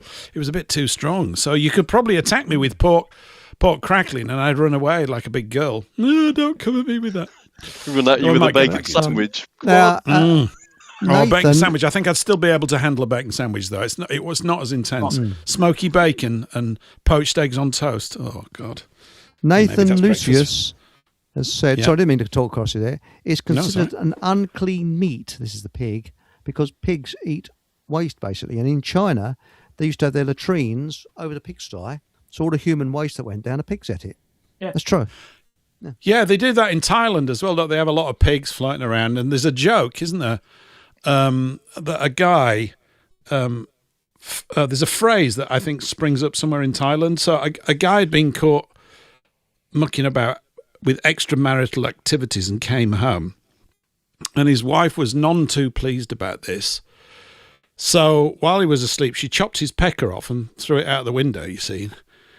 And hence there was a phrase, I better get home in time before the pig has something to eat. It's a little shorthand phrase in Thailand, if you're a philandering man, if you're out there putting it about a bit. I'm sorry to lower the tone. Actually, I'm not really. I quite enjoy it. I think Matilda said Jesus put the demons in the pigs and they jumped off a cliff into the sea. Didn't know that? Well, that's right. Yeah, that's another one, yeah. And you were mentioning the pecking order with the chickens. We also have that word henpecked that applies to certain men that have an overbearing wife. The Jollyman said pork is considered bad and backed up by real science, which is interesting, as pigs have no follicles and toxins build up in the flesh, something like that. I've heard that if you take rinds of bacon or slices of bacon and leave them for a few days and come back and have a look, you won't like what you see. It's because I think that their flesh, I could be wrong, but their flesh is able to contain things that your and my flesh can't. Good. And, so they're basically nature's massive vacuum cleaner for cleaning up everything, including one another when they get hungry, don't they? So they're quite funny sort of creatures. They're kind of intelligent, but then they do these really brutal things. To me, being a complete wimp, but Well, I'll tell you something I never eat when I go out. For a bit, I don't like eating out. I'll be straight with you, and I very rarely do. But one thing that I like, but I wouldn't have in a restaurant or cafe, and that is prawns, because the last time I had prawns was many years ago in a pub, and the next day I had the Welshes, very bad. I guess you know what the Welshes are, don't you? I can imagine. Diarrhea. So, I mean, it was. Runs. Yeah, no, it wasn't the runs. I couldn't even get out of the loo. That's how bad it was. I mean, that's said that things like prawns and shrimps. If you've gone by something and it's still got the eyes in situ, then that's seafood. Oh, I like shrimp. Shrimp is good. Yeah, but fresh. I'm talking about fresh. Yeah, fresh, of course. Any of this meat handled properly, it's going to be good. Even the stuff that's aged. You And, get this aged I think that's beef. probably the case. And at another time, a girlfriend, I'm not sure I could blame it on it, it might have been something else. She took the prawns out of the freezer in the morning, left them all day to thaw out, and had them in the evening. Yeah. Yeah. One of the problems now is all our prawns come from Thailand. All British prawns That's come twice from we Thailand. said Thailand. Really? So, Yeah. you know, the transportation is just what kills all the food off.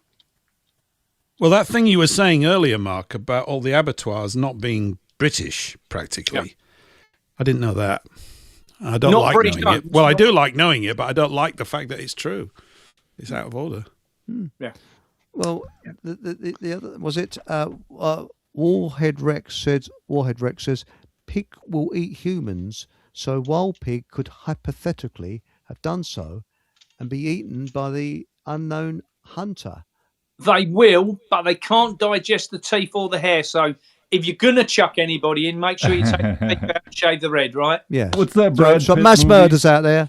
Yeah. And remember, mass murderers, follow Mark for more top tips. So there we go. Well, there's some sort of British gangster movie. I think it was with Brad Pitt. It was Snatch. Did you ever see that movie where they feed the bad guys, their enemies to the pigs? They keep a pig Yeah, you farm. need to leave them hungry for a few days so they've really got an Yep, appetite. So yeah. they'll eat humans. Well, any bleeding thing. Release the pigs. Shouldn't we build the pig army then? Millions of them. Very What? hungry Grunts. pigs. The They see all grunts. these pigs across Scotland now, all these wild boar across Scotland. Why do you think they're doing that? Why do you think they've released thousands of them in Canada? Yeah, wreak havoc. Yeah, Yes, absolutely. Yeah. And they do. I thought Keir Starmer was a bold bore, really, because he's sort of a bit wild and a bit boring, and more than a bit boring, bleeding boring. But Well, I thought he was a bottom feeder, to be honest with you, but I could be wrong. 10 points to Paul. Yes. Now, can you predict, Mark, what's going to happen in the future, near future, this summer with food? Because to me, I've just got this gut feeling now. What's happening with Ukraine at the moment? That's where most of the food, a lot of food, came from, I believe. And we've got the nitrates. I can't get the nitrates out of Ukraine very easily. There's naughty Ruskies doing things. Well, I don't know, because quite honestly, we just get pumped propaganda. We just don't know. And I think probably Russia had a point going into Ukraine.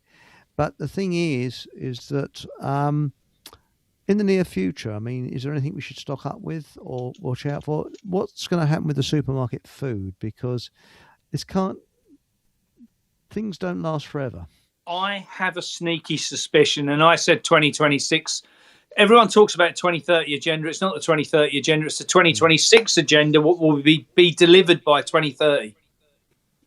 And as I believe, as a result of that, this coming next few months, we'll start to see more and more food disappearing, and that's going to disappear in different ways, right? So we're going to have an outbreak of bird flu to wipe out all the birds, an outbreak of TB to get rid of all the cows and the sheep, or jiskies or something to get rid of the pigs, whichever one they give for the pigs, right? So we're eliminating the amount of protein we've got available in the country. Then we'll have a war.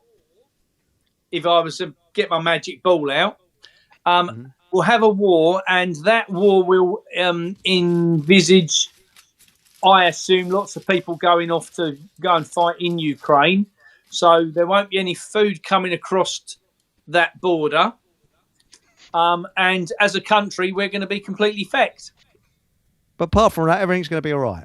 Yeah, apart from that, we'll be all right, yeah. Yeah, sure. I I've would got my say- tin hat on, but I thought, because we're talking about tin hat stuff, so Absolutely. So- I mean, I would say, Chris, if it was me, get half a dozen chickens as quick as possible, personally.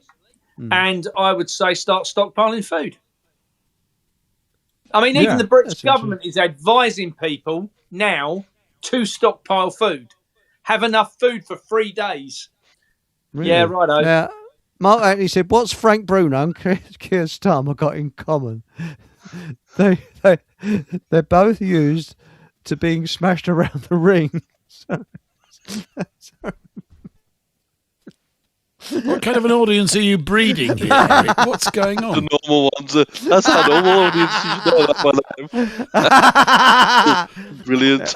Now, Matilda says, Laura says, stock up on spam. Spam, and more spam. I don't want spam. No. Corned beef. Can we have corned beef? Spam I can't do, but corned beef is fantastic. But be careful with corned beef because one of the supermarkets puts sugar in there to fill it out.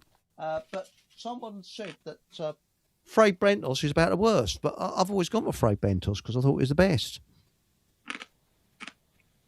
What? All of it. Make sure you got a tin up because he's not much use to you, is it? Otherwise, well, it's beef balls and eyeballs and crap and and the odd mouse thrown in just for good. But I'll tell you something that I did hear: unsmoked, never get smoked. Anything, don't get smoky bacon because it's all chemically smoked. Really? Mm. Well, I don't know about in the States. But smoky bacon's the king of the pink. Yeah, but apparently it's just amazing is smoky bacon. I heard from someone that worked in an abattoir that it's all smoky bacon is all chemically smoky. So don't take too much. I don't know. Maybe it counteracts the other chemicals that they've put in us.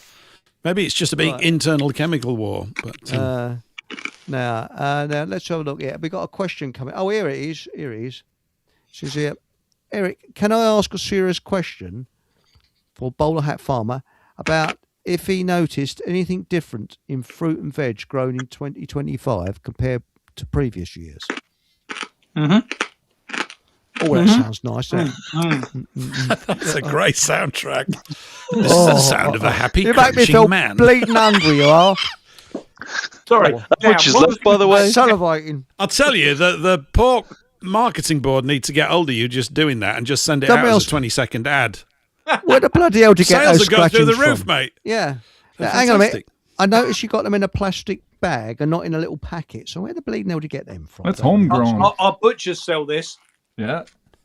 Oh, bloody hell. Gloria loves it. She's gone off to bed so I can eat it while she's out of the way. Otherwise, she eats it all. Now, there is a definite difference in between food what was grown 25 years ago and food what's going now. The food what's grown now there is an issue, and certainly in the last year, because of the amount of imaginary clouds what were in the sky, that had a direct effect on the amount of chemicals what may be in the food, for instance, if I was talking in real terms. And food does not grow as well in the UK now as it used to. Now, in my opinion, that's down to two things. One is that most people are now using genetically modified seeds, and the other people are simply just grown on shit soil because they're not putting anything back into the soil.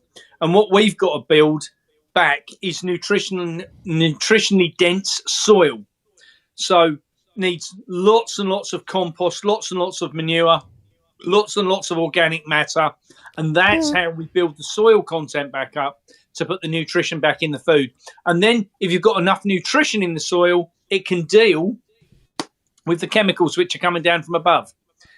So for those who don't know this, and here's the point of fact, if you get dead soil, so let's say you've got dead clay and you put aluminium, for instance, on it from above, the aluminium sits on the ground and the plants can't absorb it. So the soil just gets more and more killed off. If you've got good quality organic soil, which has got full of bio, then it can eat the aluminium and turn it into a type of aluminium that the plant can then uptake in it to give it its nutritional value. So if you've got good quality soil, that doesn't matter, that your plants can digest it and move on. If you've got dead soil, it just kills the soil more and more and more.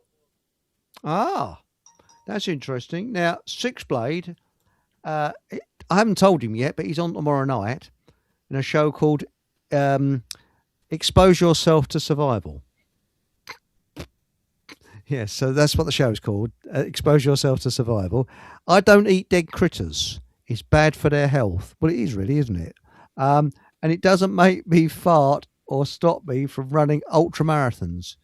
Yes, tough guy. Seriously, it's Survival Steve. He's on tomorrow night. And yes, by the way, mate, yes, I did try eating thistles Not the main bit, but the stalks. They taste like shit. Milky Fist was good for you. Oh, they do taste like shit though. Well, I don't know. It's in my garden. I don't know, but I thought I shoved this in my This'll gob. taste nice. Is that what they said? This'll taste nice. It's sort of. Hey, Well, bit chewy. It tasted like a Scotsman's armpit. Actually, sort of. That's funny. experience. I was eating like one of it, those yeah. yesterday. Now I know exactly what you mean, Eric. Yeah, we're all. When was the last time you had a Scotsman's armpit? Oh, within the last week. Is that not written out? I'm a bit peckish now. I could do with another one. Now, Nathan Lucius says corned beef is great. Just don't buy Princess corned beef. It's tasteless. Is it? What with Branson pickle? That'll cover it. You have to take it out of the tin first, though. Yes. Yeah. Yes. And also the blood that comes from your veins or anything like that, because when you open those bloody tins, you cut yourself on the tins, you see, that adds to the flavour. So there we go, because that tin design hasn't changed for a couple of 100 years since it was first designed. And did you know where the saying sweet FA comes from? It's not rude. Do you have that in America, sweet FA, Patrick? No, but I know what it means. Yeah, well, it's pretty brutal. Think it means F all, but it doesn't.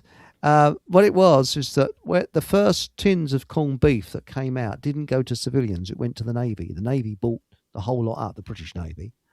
And they're on a good thing. And, of course, the sailors, who had a very dark sense of humour, they were served up this new stuff out of a tin. And at the time, there was a little girl called Fanny Adams, who was murdered and disappeared. And they reckon she was minced up and put into pies. So the sailors used to eat this corned beef and say, "What is this? I think this tastes like sweet Fanny Adams." That's where it came from. So it's sweet Fanny Adams, yeah. So that's where it comes from. That's about 18. When did corned beef start putting into tins? When was it? 1820s, 30s, something like that. Yeah, something like that. Yes. Now the thing is, what's this? That's a good point, Eric and company. What's the name is corned beef in such a damn arse tin? Yeah. And when I open a tin of corned beef, I actually put gloves on. Got some old gloves that I use on my car. You've got special corned beef gloves. Is that what you're telling us? Corned beef tin gloves. The thing is, though, if you get the key and it breaks, Yeah. nobody in the world, not even a safe cracker, can get into a tin of corned beef if you broke. Oh, the bloody key hell! off. Yeah. If you got you had it. Yeah, you'll starve to death. Here's the key. It's a cunning ploy. It makes you go out and buy another tin. Yeah. That's it. That's what it does. Yeah. But why is They're it? onto out us. of all the That's how tins- you do it. That's how you do it, lads. But they've never changed corned beef bean tins, have they? Out of all the tins, they've been the same when I was a kid, and apparently they've been the same for almost 200 years. You know what? It'd make a great show to find out why. There's got to be a production reason for that, don't you think? Or maybe it's just some maniac did it to make it stand out on the shelves. So it comes with the key. Yeah, it comes with. Okay, so yeah, I've never seen a tin come with a key here in the American shops. Yeah, it's got a little loop on it, and you apparently what you tradition. do is you start it off and it rolls around the tin, and then when you cut it off, you then slice around open, and you have to go to the hospital and get stitches, and then by the time you get back, the corned beef. English ethnic food. That's what that is. Do you have corned beef in normal tins where you Yeah, are? we do. We like Spam cans type stuff. Yeah, where you got a little pop top type thing. And it's convenient. Most of our meat comes in open up key tins, though, doesn't it? Spam and ham and all sorts. That all comes in key tins. Do you have that Polish stuff? Whatever it's called, some bleeding name. It's pork, and it's Polish pork, and it's cheaper than Spam. No, I don't know. No, I can't remember its name. You get it in the supermarket, get it in Tesco's, When you say Polish sausages, though, I think of kiszka, kielbasa type stuff. Yeah, blood sausage. Now it's not so common here. It's not that blood sausage stuff, or the offal type meats aren't so common. Nathan Lucius says corned beef tins are bloody death traps. They are. You cut a bleeding artery off using open one of those. Yeah, they're a bit like pregnant spam. You know, like or tall spam things. You've got to have that key to open it. You know. Yeah. They could have put one of them on the Krypton factor, and a lot of the contestants would have struggled with them, to be honest. Because then you need a knife to get the corned beef out of the tin, and it flies off like a cannon. You finally get it, and it flies off, ends up on the floor. And That's stuff, right. Yeah. Yes. Proper dangerous stuff. But when you've finally got it out, it's grand, particularly with a bit of raw onion in a toasted sandwich. Bit of brown sauce. It's a grand. I love it. And corned beef pie. With potatoes like and a bit bacon. of onion, still warm. Oh, it's the best. Well, it's one of the best. It's wonderful. Now, Great Mark bit of Anthony present, says, isn't it? We get to eat all this stuff. He says, Chris, why didn't you wear those gloves when you made that penny stove a while back? Oh, that. I was on tenterhooks. Why should you do that? Yeah, I actually made a penny stove live on air out of beer cans. And Chris the gardener, who's I haven't heard from him for a long time, he's okay. From Chris, yeah, he was almost state of collapse. He go, so goes with a Stanley knife, I was cutting it out live on it. You can look at that about a couple of years ago. I did it. He's going, because he thought I was going to sort of sever an artery or something. But yeah, you can actually make a stove out of 2 tin cans or 1 tin can. So there we go. And was it? Those tins were a World War II Mensa tin test. Were they really? Well, I'm a member of Densa. Now, Nathan Lucius, this is a private thing about John Hamer. John Hamer has corned beef and beetroot sandwiches. But apparently beetroot is evil, isn't it, Paul? Of course it is. Yeah. Beetroot. I mean, what's the point? What's the point of John Hamer doing such a dreadful thing? That's dreadful. Absolutely dreadful. Corned beef and pickled beetroot. Oh yeah. That's got to be up there. My sister I can hates beetroot. I love beetroot. If you went up to my sister and said beetroot, she'd throw up. But the best Me too. one I'd be stood with your sister really? throwing up. I'd was probably tin throw up on your strawberries. sister. Well, my aunt, Subject.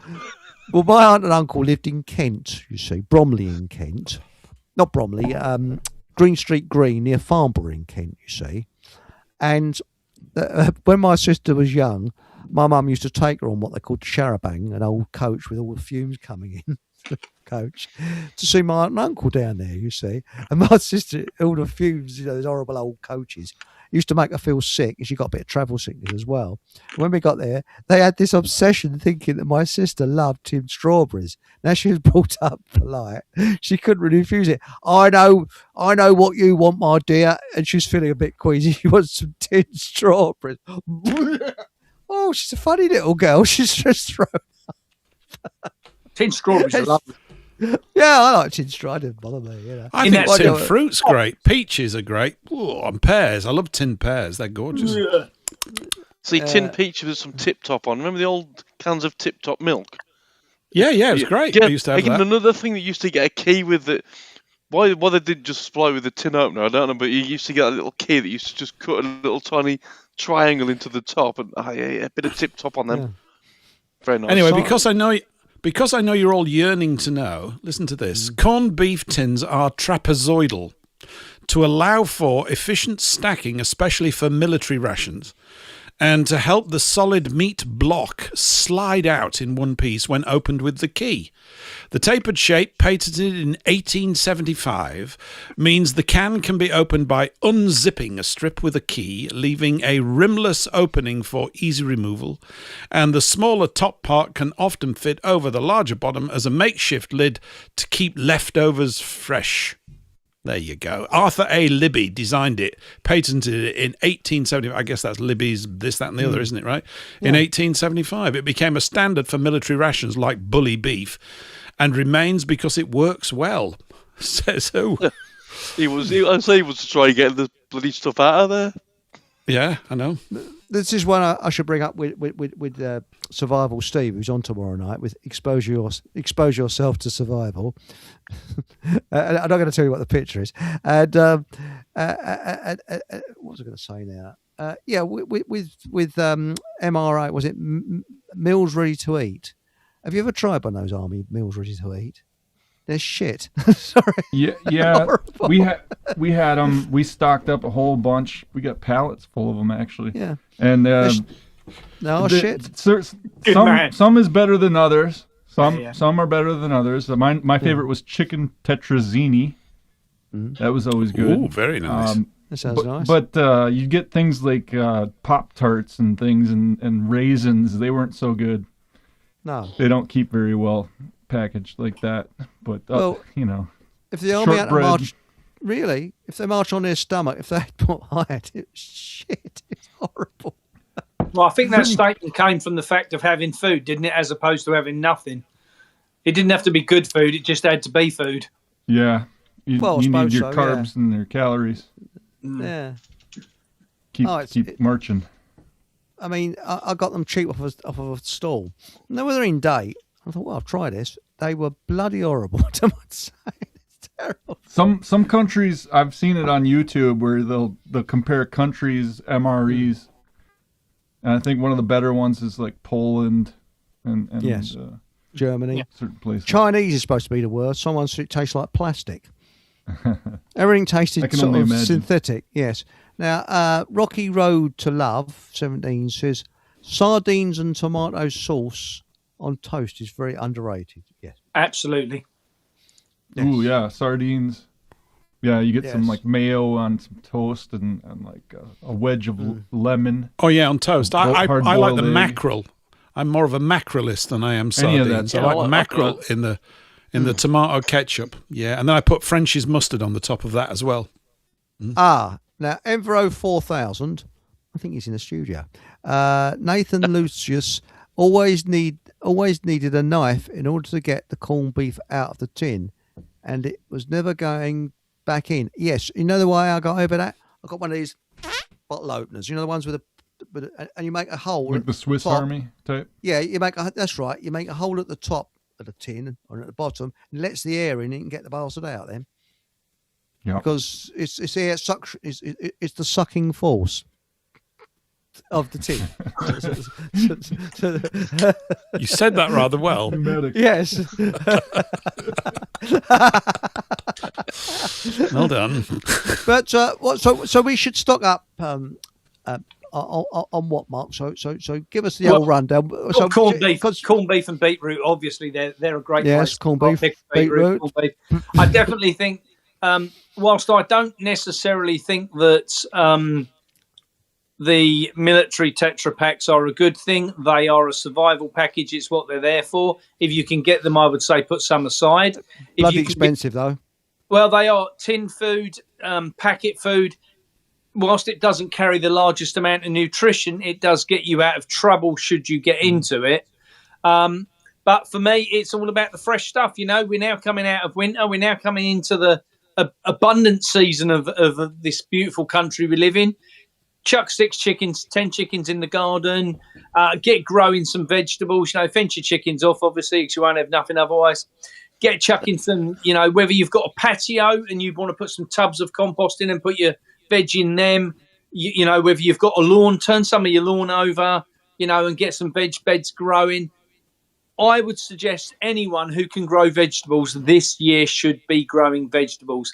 But on that note, make sure you get lots of compost and fertilizer in the ground, and make sure you use really good quality heritage organic seeds, not M&RA shites, which has been, you know, played about with, and you're being, you know, governed by the fact that you can grow blue watermelons with yellow insides and all the other things which, you know, you've been lied to about. Basic crap, in other words. Yeah. Because, I mean, I'll give you an example. I got some lavender, which my granddad moved into a house in 1920s,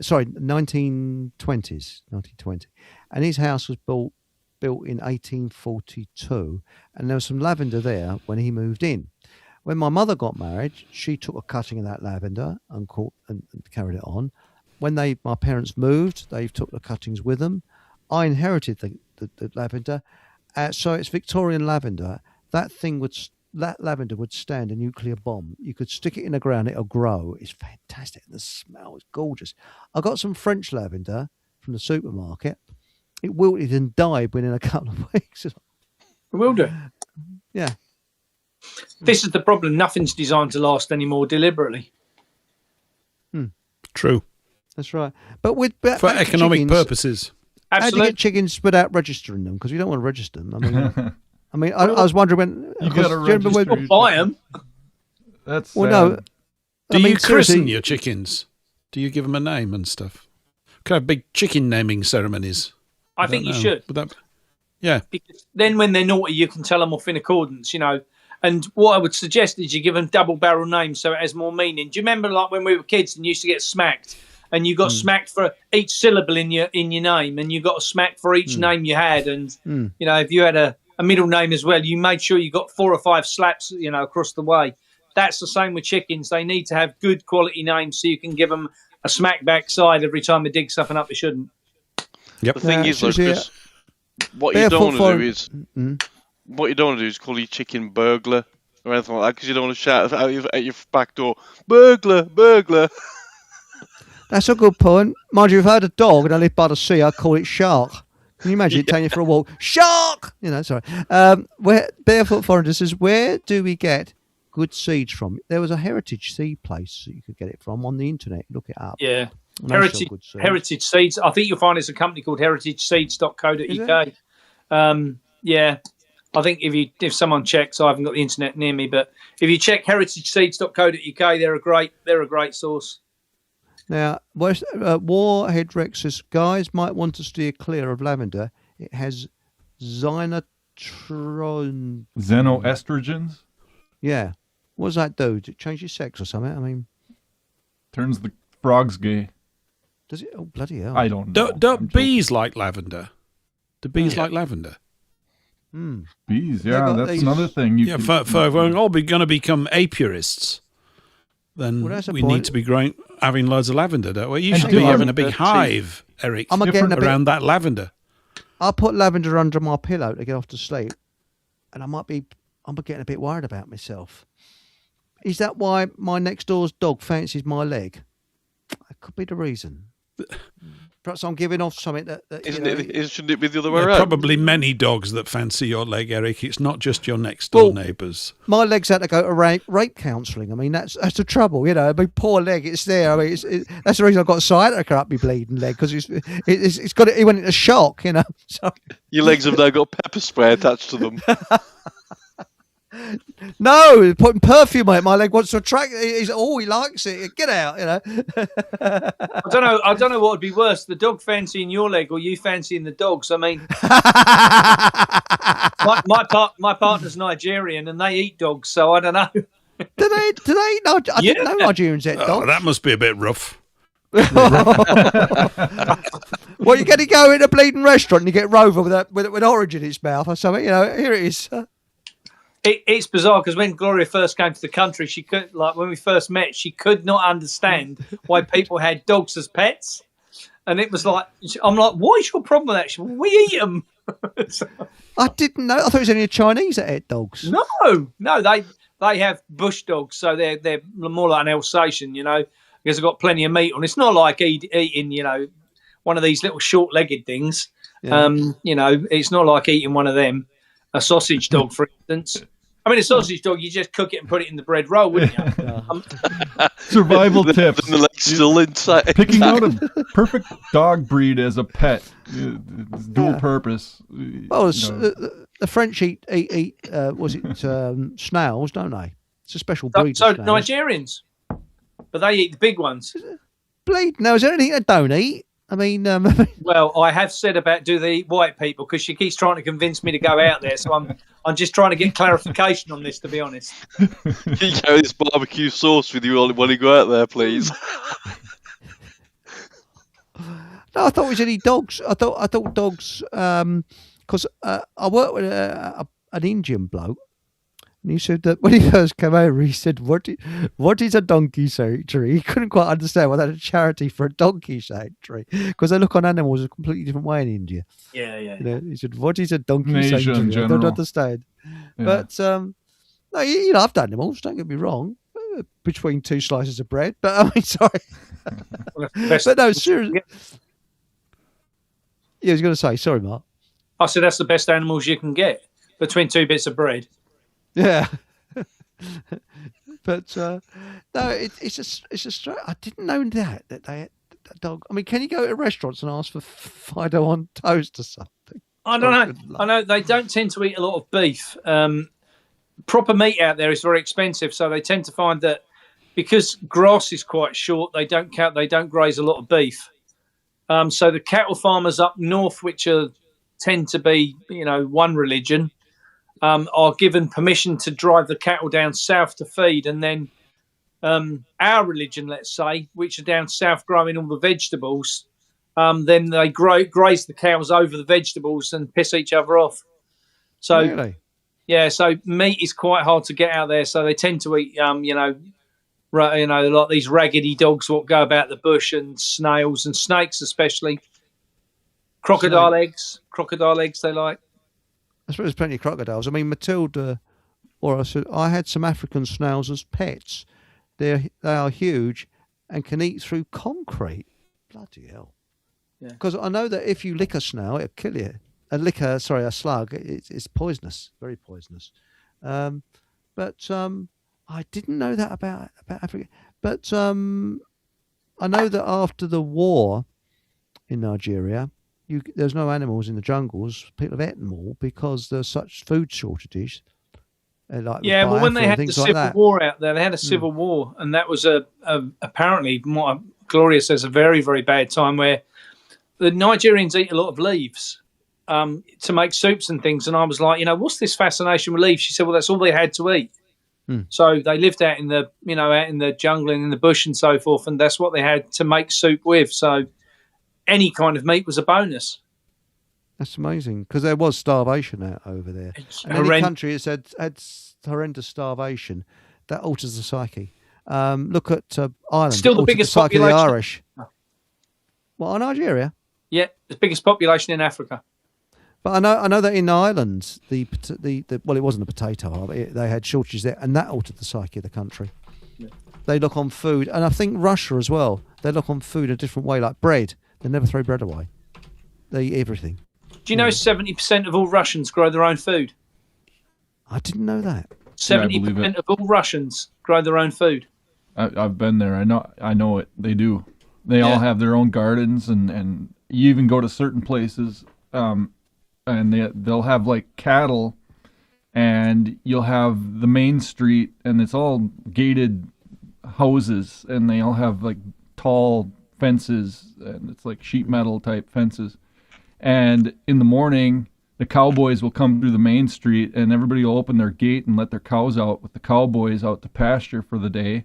And then come sundown, all the cattle come running home, and they each know exactly which place to go to, which gate to go to for their house, and they just repeat that day after day. It's old world. It's old world, old European type. I didn't know that. And Exo says, is lamb better from England or New Zealand? Over to you. England, obviously. I thought Islam was from the Middle East. Am I getting confused? Sorry. You're on the ball tonight, Paul. They're blaming it on Islam. Yeah, sorry. For those who don't know, if you want lamb in the UK and it comes from New Zealand, they soak it in vats of carbon dioxide to get it here. So I assumed they froze it. That was my assumption, that they put it in, freezers and then defrost it when they get it. They don't. They soak it in massive vax tanks of carbon dioxide. So when it gets here, when they take it out, it obviously then starts to decay. So the carbon dioxide keeps it fresh while it's in transit. But the minute you open the door on the container, so it then starts going off. So that's why I would never eat New Zealand lamb, because it's been gassed for up to 6 months before it gets to a supermarket shelf. Oh, and that's another thing, the gassing. Some slaughtering they don't stun the animal or do like a kosher or halal type slaughter. Yeah. They gas the animals. That's horrific. I've seen videos of it. It's nasty. Yeah. There's definitely going to be a requirement here for like a weekly diet that we can all begin to move towards, where that all the food on that week is sourced locally or is removing things like carbon dioxide lamb from New Zealand. It's like, get this off your list, get this. Or, this is a good starting point for your week. Yeah. Get the whole thing, and all these sort of people that are into health and food that are talking about it, like, it's like I could do with an app. I get bored of shopping for food and stuff. And you end up getting into a rut, don't you, and just buying the same old stuff. So to just have it laid out and go, great, that's it. I don't want to spend all day washing and cooking and eating and all that kind of stuff. So that's going to be very useful. Very simple, useful. Practical stuff. Yeah. Now, Ambrose said, and we know who he is, if you order a Jack Russell in black bean sauce, just eat, deliver it in a Rover. Oh dear. Oh dear, oh dear, oh dear, oh dear, oh dear. But is there any other unusual things they eat in Nigeria that we wouldn't look at over here? I mean, we got the snail. There's 249 million of them. That's a lot. Nigerians. Yeah, there's a lot of them. So it's about 5 times bigger than the population of the English. Yeah, but they don't all live there, obviously. Most of them have moved abroad. But right. They're the biggest population in Africa. No, so that from my side is about. It's a shame Gloria's gone off to bed, but if she was here, I'm sure she would tell you all the weird and wonderful things they like. They like to eat a lot of mashes and things. So they use like they'll make flour out of different things, like like whether that's sweet potato or rice or whatever. They'll make like a mash out of it, swale and different things. Do they make millet beer out of millet? Yeah, okay. Yeah. Is the food pretty cheap in Nigeria, or is it not as cheap as it was in the last 3 years? It's gone up nearly 150%. Bloody hell! Why is that? Well, the biggest thing is that this American guy by the name of Kill Bates, he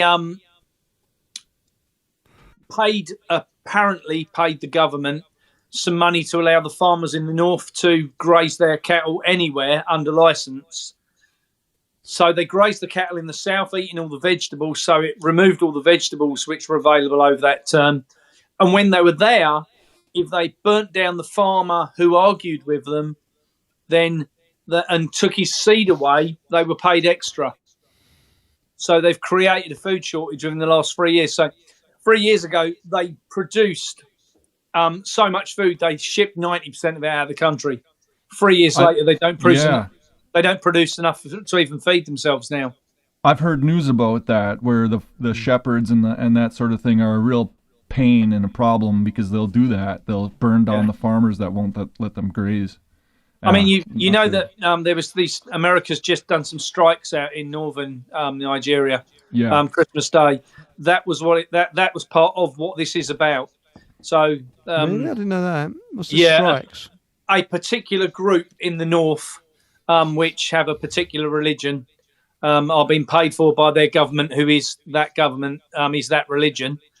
And as a result, they then allow silly things to happen. So they were going out killing our heritage people, let's say, and our religion. And as a result of that, they were bombed.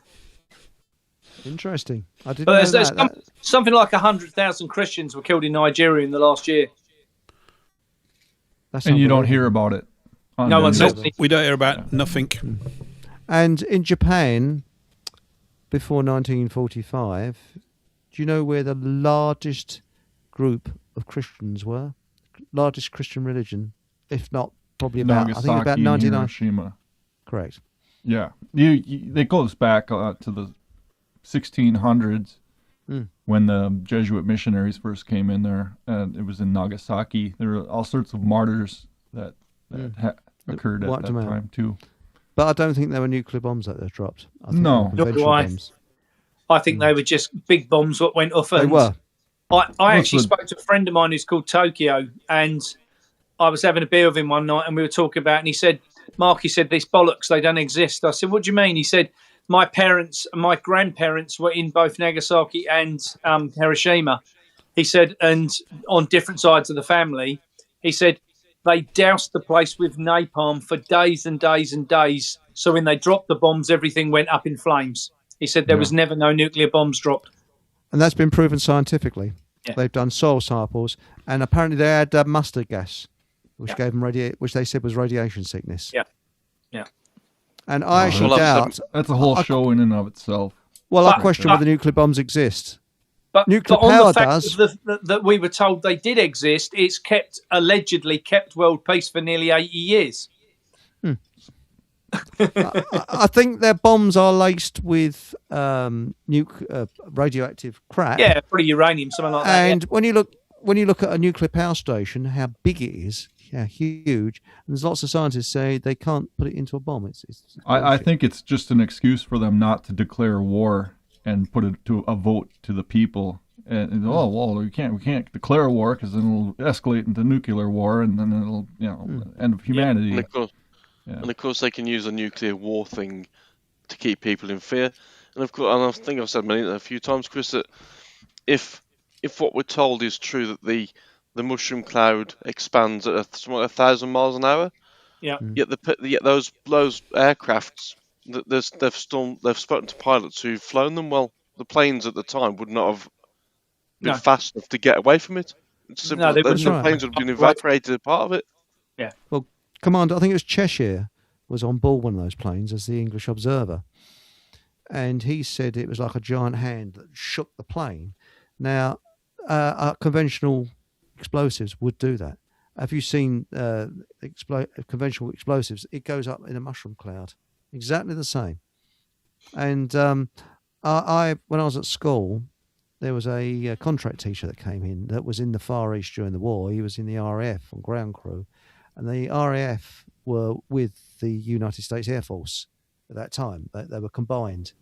And he told us, he said, near the end of the war, they ran out of targets.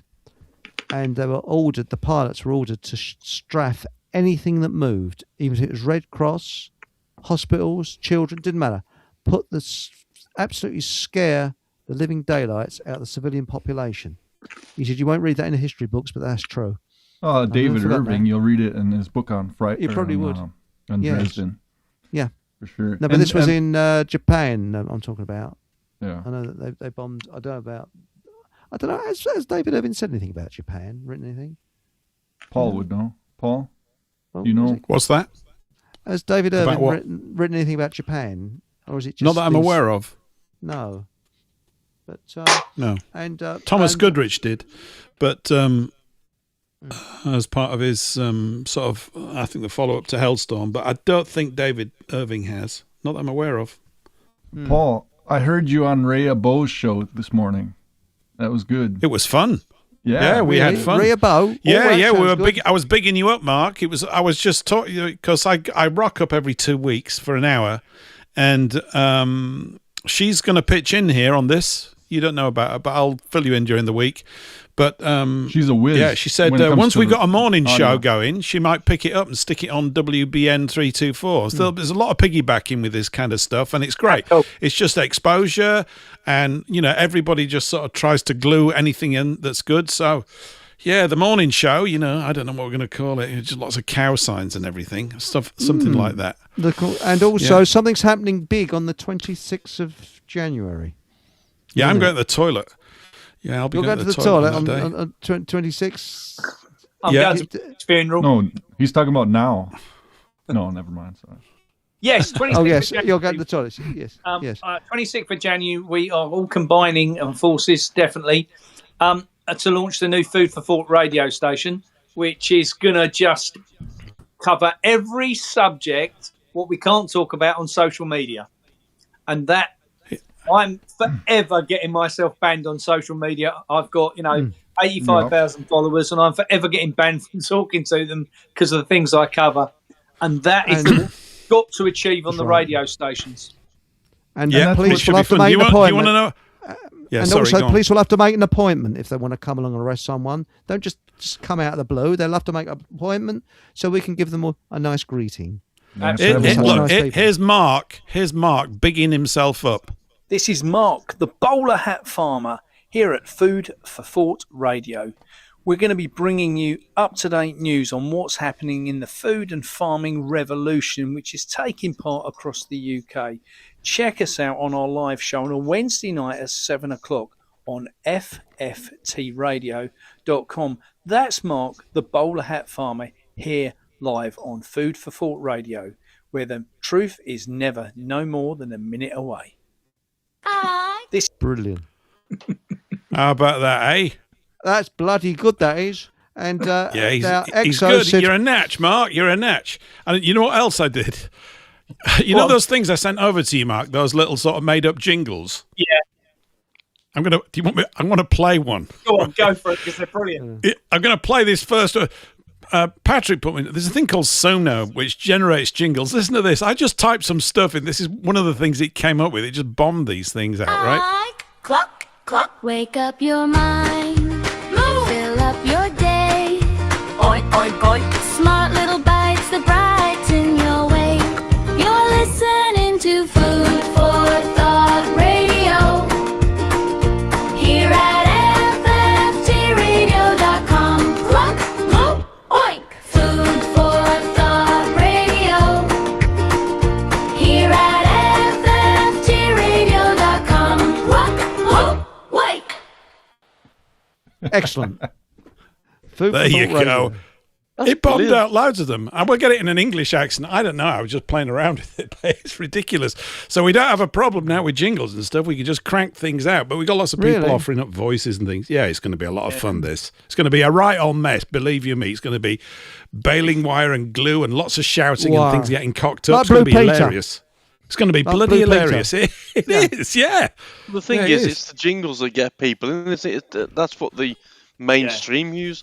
They give you a jingle. I mean, like the Poisonous McDonald's we were talking about, they have that little jingle they play, and wherever you know what it is, and that's I think that's brilliant. That's absolutely fantastic idea.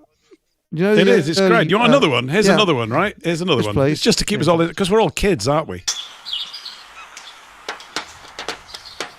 Cluck, cluck, wake up your mind. Ooh. Fill up your day. Oink, oink. Smart little bites that brighten your way. You're listening to Food for Thought Radio here at fftradio.com. Food for Thought Radio here at fftradio.com. Oink, oink, oink. Hey. I like it. And We also, sound like a radio station now, don't we? Yeah, and also I'm doing a news report for hopefully the next show. But shall we say not a serious news report, a comedy one. That's So, what we need. We're gonna have to get you all jingled up, Eric. We're gonna have to get a Fockham Hall jingle. You know, we're gonna have to jingle them up, and we can just run this stuff. So we just get on with it and do it, and then we can upgrade them later on. But the idea is just get some stuff out the door and get on with the damn thing. But we need to cheer people up. We you see, the thing is, everybody has got to know that we're going to win. Not going to lose. Losing isn't an option. And this is the thing. We are going to win. And win we will. And the thing is, I get fed up with showing this confrontation with the police. No, we go out and speak politely, nicely, and say, join us. Join us. And if you join us, remember, we outnumber them. Join us. We're very polite. We're very nice people, and do the job that you're supposed to do, and that's catch criminals. I think it's that thing that what's his name as well. I mentioned it before, Mark, that you brought up with Henry. You know, Rambling Henry. Or if it wasn't him or someone else, we are real. I mean, we're real. You know, we really are completely real, and we don't need to go in for. I mean, we just get a bit of gloss to what we're doing. But I'm sort of quite giddy about it. And, you know, you're talking about being jolly. That's what Ria was saying today. She said, it's going to be a laugh, isn't it? I said, Mark's basically made out a laugh. I said, the whole purpose of this is we're going to laugh and then we're going to put truth bombs in. You go, oh, bloody hell. And then we'll go back to laughing again. It's just like normal people talking about stuff, pushing ideas around. It's good. And that guy Henry, by the way, Mark, that guy Henry, Rambling Henry, his YouTube video station, right, is full of all these short videos, it seems to me, right? Those are the station ID breaks. They're all like information blurbs. They run about 2 minutes, don't they? So I'm getting all those over the next couple of days. They'll all be in place, and you'll just hear Rambling Henry talking about something. One of his things, he's talking about, you see that one about electric tractors? That's amazing. No. All right, so he's done a short one about electric tractors. He's saying, right, if I wanted to use an electric tractor, and he goes through all the figures of it, the recharging time to recharge it, to do this thing, 900 hours spent recharging the bloody thing, right? That little video has had 3.2 million views. Yeah. And it's under 2 minutes, right? Yeah. So there's little bombs of information that if we can get them out and get the FFT logo on it and get it across these things, people go, what? Bloody hell, I can get more like this. Yeah, it's going to be. And also, it does take a team. It takes this group energy to make these things happen. It absolutely don't go does. Down. Sorry, I didn't mean to talk over you there. Please excuse my rudeness. What I was going to say is go down to London, not to protest, go down for a piss take. And stand outside number 10 and laugh and laugh and laugh. And whenever you see Keir Starmer, and just laugh at him. You imagine him at a conference, we'll go, they're stupid. They're idiots. That's the thing. But now I'm thinking, what time on the 26th is it going to start? Is it going to be a time of the day? I don't bloody know. 10 o'clock in the morning, and you better be around. Yeah. Yeah, we'll start at 10. I think 10 o'clock in the morning, and we'll just have, I don't know. It's just, I'll be there, and everybody that's involved so far and that knows about it will be given an invite to get behind the mic for a bit, and we'll just do a big rotating thing for a couple of hours.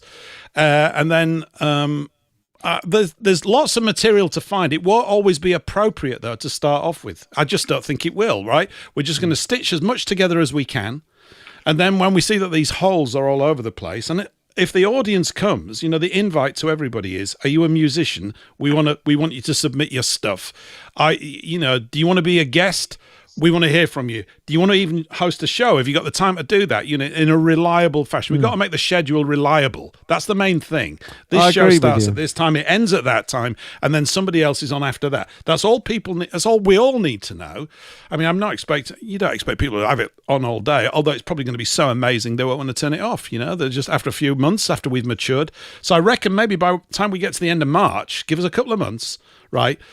Take us about 8 or 10 weeks to get it. By the end of March, it should be ticking over quite nicely. The bulk of it will be there, and we'll have attracted hopefully more people. Nathan's due to do it.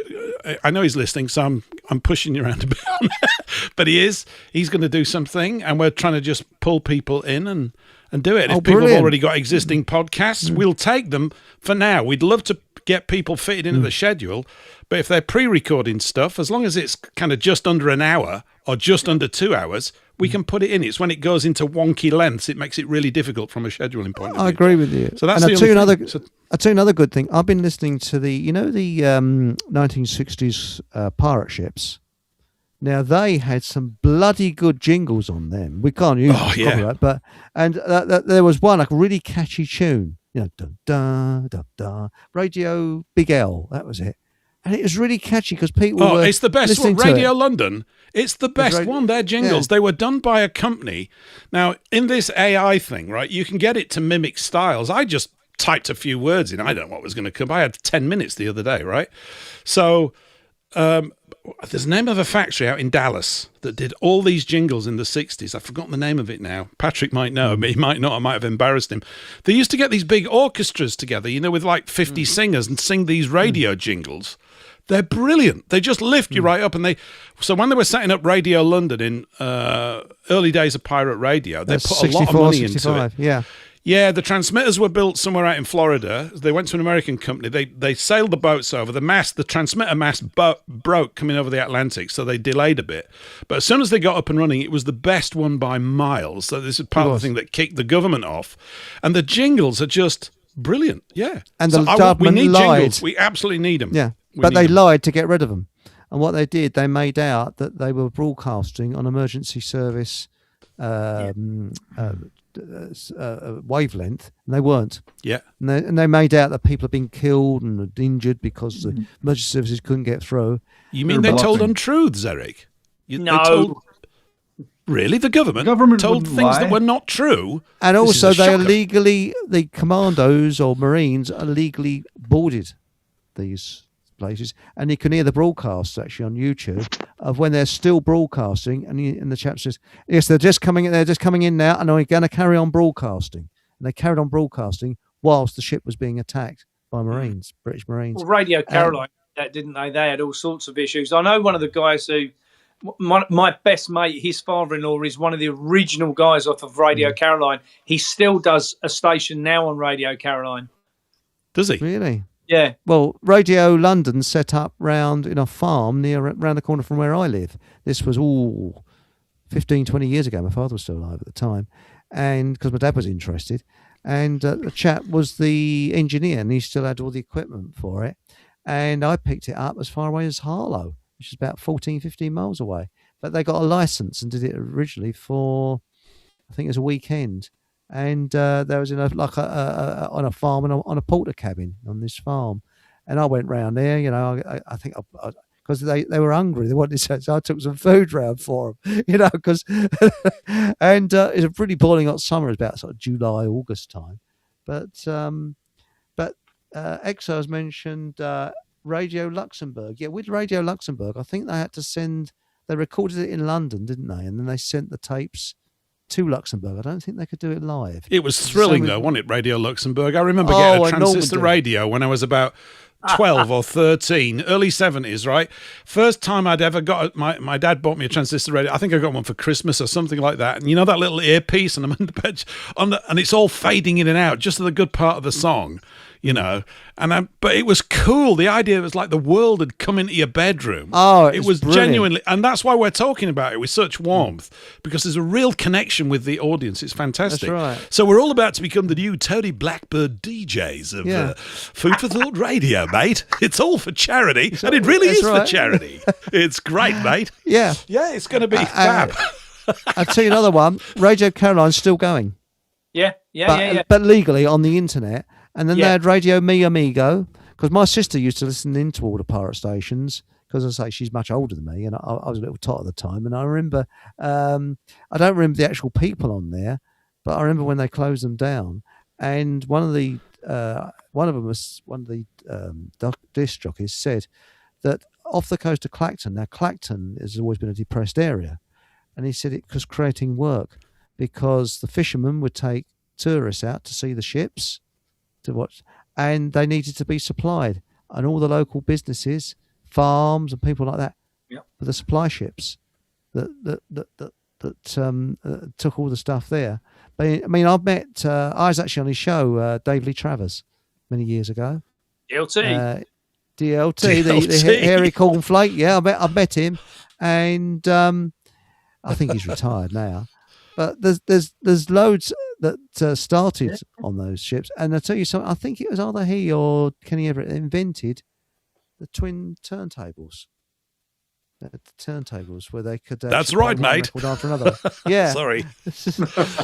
Actually, said you sound like Freeman. He was great. I loved Alan Freeman. He was great, full of all that buoyant energy. Hi. Yeah. Yeah, I was thinking as well, a show that we need to have is not Top of the Pops, but Pick of the Clips once a week, right? Yeah. Straight in at number 10. It's this one. It's Keir Starmer talking out of his arse again. Yeah, that kind of stuff. Just this is the sort of news. Actually, bloody hell, this is what I was thinking about the bleeding news report. You're taking the idea off me. No, look, there's no shortage of ideas. They happen about every 5 seconds around here. As soon as you open your mouth, something's going to come out. Kenny Everett with the worst record spot. That was classic. And the one that won it was I Want My Baby Back. I want my baby back. And it's about a bloke who loses his girlfriend. This is so sick. It won it on Bad Taste and everything. It's about a bloke who loses his girlfriend in a car accident, can't live without her, so he digs a hole and gets in the coffin with her. That is really sick. It's called "I Want My Baby Back." You listen to it on YouTube; it's on there. Maybe, Eric, maybe you could find out if we could actually play it. This is all about, we got to be clean with this stuff. So if we're making all our stuff up ourselves, we're okay. But as soon as we use somebody else's stuff, but some of it can be used, they might be okay with that. They really might. Kenny Everett had the story lady. You remember the character, the story lady? And he said, "Hello, boys and girls. Today we're going to tell," this is Bible stories, some of them. We're going to tell the story of Androcles and the lion. Now, poor Androcles was walking along the road one day and saw this poor lion with a thorn in his paw. And you could hear all this music. And so Androcles took the thorn out of the poor lion's paw. And then the lion ate Androcles, shoved the thorn back in his paw and waited for some other silly sod to pass the way. And Kenny it's all full of that. Kenny Everett. It's all done in the best possible taste. That's right. And he I think he was better. He was better on radio, though. I still think he was better on radio. Some of the stuff was it Captain Kremen? There's another one he did, wasn't it? It's a radio series, and he was the one that said you can always tell a good group because you can play the entire LP right the way through without skipping a track. He reckons that ABBA were the best because you could never skip a track with ABBA. So there it goes. But now Exo said pirate radio and early CB radio were great times. They were. It's exciting, and this is what we're going to want to bring back: excitement in life. We're fed up with doom, gloom, and depression. And modernisation. Yes. Yep. I'm pissed off with modernisation and globalisation. Yes. Yeah. Yes. I was talking about that today, Mark. I want a 75% analog life. Yeah. And I'm happy with a 25% digital life. I don't want it the other way around, which is what they're pushing for. Yeah. And this technology, if we get hold of it right, like this AI stuff, generating things for us.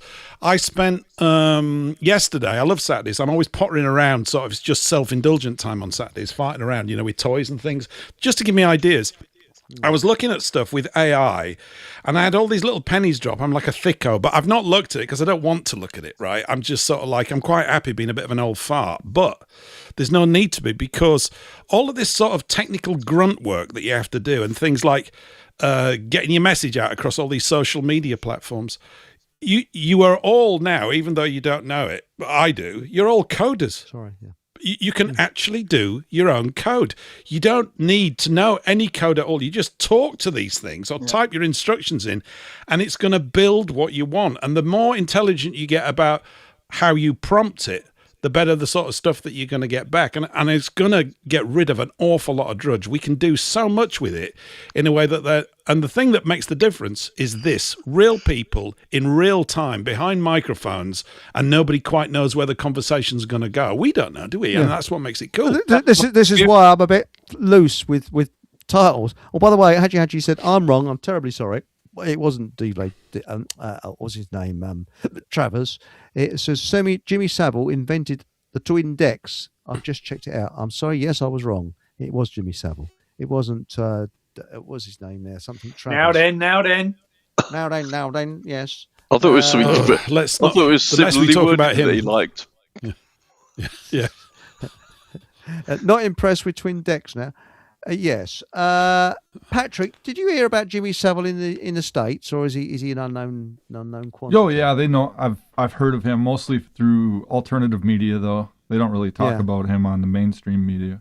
Not anymore. Wasn't much of a figure. No. Yeah, not anymore. If anything, he was a very, very strange person, and how he became big in the BBC is a mystery, because he wasn't really talented at anything. Well, he was in the record label, the record industry. That's how he got his start. And that whole industry is full of all sorts of sleazeball type activity. I think really, I'd not noticed, Patrick. Well, I mean, he's just indicative of the whole. It wasn't like he's an isolated incident. No, absolutely not. I think he's Epstein of his day. Yes. Yeah. The problem there's so many Epsteins out there. Around him. Yeah, he was absolutely, Mark. It's hard to get focused on just one though, because that whole operation is, duplicated all over the world. Yep. And he had the audacity to write a book, Stranger Danger, warning children of beware of strangers. Seriously. Well, it's a bit Time like for another jingle. Do you want another jingle? All right, and hang on. Before we go there, where is it now? Where is it now? Here it is. Warhead Rex said, Lord Mountbatten and Jimmy Savile, Charles III's teen friends and guides. Yes. Anyway, far away with another jingle. Jingle me. I don't know what this one in. is. This is the third one it coughed up. Here you go. Clock, clock, wake up your mind. Moo. Fill up your day. Oink, oink. Smart little bites that brighten your way. You're listening to Food for Thought Radio. Here at FFTradio.com. Clap, moo, oink. Food for Thought Radio. Here at FFTradio.com. Let's face it, Cluck Really? Moo I like Oink that is one. genius. I like that one. Yeah. That's my favourite too. Cluck is Moo mine. Oink is great, isn't it? It's See, I think the first one was the one I enjoyed the most. It was Oh, we have to have a Actually, competition. hang We're going on. to do loads of these. But you do realise, Eric and everybody, we're going to be able to tell people to cluck off on radio. That's right. And also, it's actually on one of my show days. It's Monday, the 26th. Yeah. It starts. Yeah, you're in trouble then. Well, I have one listener. No, I think I'm going to be on there, aren't I? But actually, Exo said, and I agree with him, outstanding. Astounding. What was that? No, astounding. I think that was outstanding, the astounding. But but no, that's good, that one. That was my favourite. That definitely is my oink, oink, radio. I think we better get them sung in an English girl's voice, maybe, and stuff like that. But we'll see. Whatever. Anyway, it's up to anybody, right? If you and also, you've got time, you fiddle around, embarrassing you've got a Suno noises. account. Embarrassing noises. People said an embarrassing noise. Yes, this is an embarrassing noise. Or remember that one with the Monty Python, embarrassing words. Yeah. But this is the But thing. I mean, farming with livestock produces plenty of sort of embarrassing sounds, doesn't it? Or rather, vulgar sounds. It's an earthy life, right? So if we can get recordings of these, I mean, you could have cow fart of the month competition if someone's got the equipment to record them. Some of those things must be astronomical, I would have thought. I mean, I've got no experience, Mark. You would know better than I. Certainly bigger than a chicken, one would have thought. You know, so listen to this if you can. Holy moly, what was that? Yeah, took down a brick wall, that one. That'd be great. and what we will say to Keir Starmer's, Bill Gates' what's that stuff to stop cows farting stuff? Bovair. Bovair, yeah. It's like, so here's Bovair. Do you know, if Bill Gates had a brain, he'd be dangerous, wouldn't he? He is dangerous. He's dangerous. He's very dangerous. He is. He's a dangerous Well, he's man. actually taken over from. Well, he's not a man, but he's dangerous. No, I don't think he's. I think he's taken over from who was those people? The old bloke. What's his name now? Not the Rothschild. The other one, geezer. Rockefeller. Rockefeller.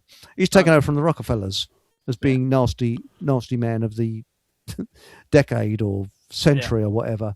The Rockefellers were in on the 20th century. And Bill Gates is the 21st century. You've always got to have a nasty sort of piece of work. But the thing is, it's a kind of re-education type thing that we've got, because we've been educated in a way that's, I mean, when I think the way I used to think, and we all believed what we were told. Now I don't. I don't believe anything we're told. You can't. Nothing's real. Now, hang on. If you asked Holly really nicely, she could do an advert for the radio. She has a really sexy voice. Yes, I've met her. She has done me an audio segment She's for done one you, of my good luck. podcasts. That's good. I'm glad she's done you. Yes, just it. Getting a bit earthy round here, isn't it? I say. She's hired, Yes. Nathan. Crap Yes. pay, though. Yes. So, but they... Yeah, we'll pay you in Wonder pencils. Shall yeah. we have fake job adverts for informers and infiltrators? Yes, become an infiltrator for the government. You can just apply at this date, and we could just take the piss like that. Say, are you an infiltrator? Do you want to close this radio station down? Then join the government infiltrators. Just make it. Well, what Paul was just saying. I mean, Maybe we could get a cow fart analyst. Yes. Things like that. Yeah. What's your Do job? it really You need to seriously go as well. I out want a real serious scientific study. Yeah, we could do it, but it could be very funny. Yeah, or just, animal farm noises of the month or of the week. Best thing. But of course, we're reliant on everybody having mobile phones to be able to record them. But at least we've got basically the massive sort of broadcasting network with field reporters literally in fields as well in many cases now. As long as they've got a recorder on their phone, just record it, send it in. I don't know. That's going to be, can you imagine what that's going to be for things like the news? You'll be able to have news from the most bizarre, obscure fucking places in the world, won't we? Yeah. And here we are in the the North Pole. scarecrow. Yeah, Patrick, and you think, could you record a cow fart where you are? Yes, we're having the Wisconsin cow fart. Yes, that's Now quite here's good, the that one. British cow. Here's a mighty British cow, Hereford bull, letting go. Now over to Wisconsin to see what their contribution can be. Yeah, it'd be good. Which now to cows tell fart you- the loudest? We could have a world championship. Or which government's leader farts the loudest? Flatomatonics. Yeah, We need an alternative name for the Eurovision Song Contest. Eurovision Pong Fartology. Contest. Fartology. Yeah. Yeah. Well, Happy happy bloody a lot yeah. of shit, isn't it? Yeah. Yes. But I actually think it's going to be a bleeding laugh. It's got We're laughing already, aren't we? So it already is. Yeah. I think it's a laugh right now. It's We- great. we've got to. We've got to take the piss out of them. We definitely. Yeah. Out of all of this, they can put as much doom and gloom and nastiness into the world. Let's just rip the arse out of it Yeah. and Yeah. raise the vibration. And another thing, if Yes. you look up the Eeps Times, now this is where I'm getting some ideas from, because in the First World War, some blokes come across a printing press, and they did an underground press, and I've actually got copies of the originals, and it's bloody funny. And the way they took the piss out of the senior officers, and the government tried to ban it, but they realised that it had just taken off. They just couldn't stop it. They just turned a blind eye in the end. I But do it's know a where white- there's a white printing press. Really? Right. Well, we'll get on at that as well. Fuck 'em- Does it do fuck that 'em sort of all newspaper? times. Does it do newspaper type printing, Mark? It'll, Like the light paper, that kind of format. That Is it a newsprint type Heidelberg? stuff. Is that what it does? no, but Oh, I that's do not a know problem. where there is one of them. Well, Do Heidelberg. you? That's later on. That's autumn project. Let's get But, this under our belt and we'll but- plan but- for that. But yeah, as writers come forward, we could do with something like that. It'd be brilliant. Well, the Fockham Hall Times. I mean, I did the Fockham Hall Times totally on my own, and you can actually see it on fockhamhallradio.com. And that's why, it took even me though you're only bloody 23 ages. years of age, you look like you look like now. Yeah, He's a very it young was man, like- is Eric, but he did the Fockham Hall Times I was solo. knackered. Yeah, Absolutely of course knackered at the end of it, and is. and I did all the proofreading and everything. Now the thing is that if we could do the Fockham Hall Times and do it in like steampunk style, and I mean with the Wipers or the White Eeps Times, there's some crackers in there. I mean, it had a complaints page, and they used to write their own complaints. And one of them was, "Sir, I was returning to Trench 15 last night, and I must complain about the local gas company. It was really very bad. There must be a leak." And it was just black humour all the way through.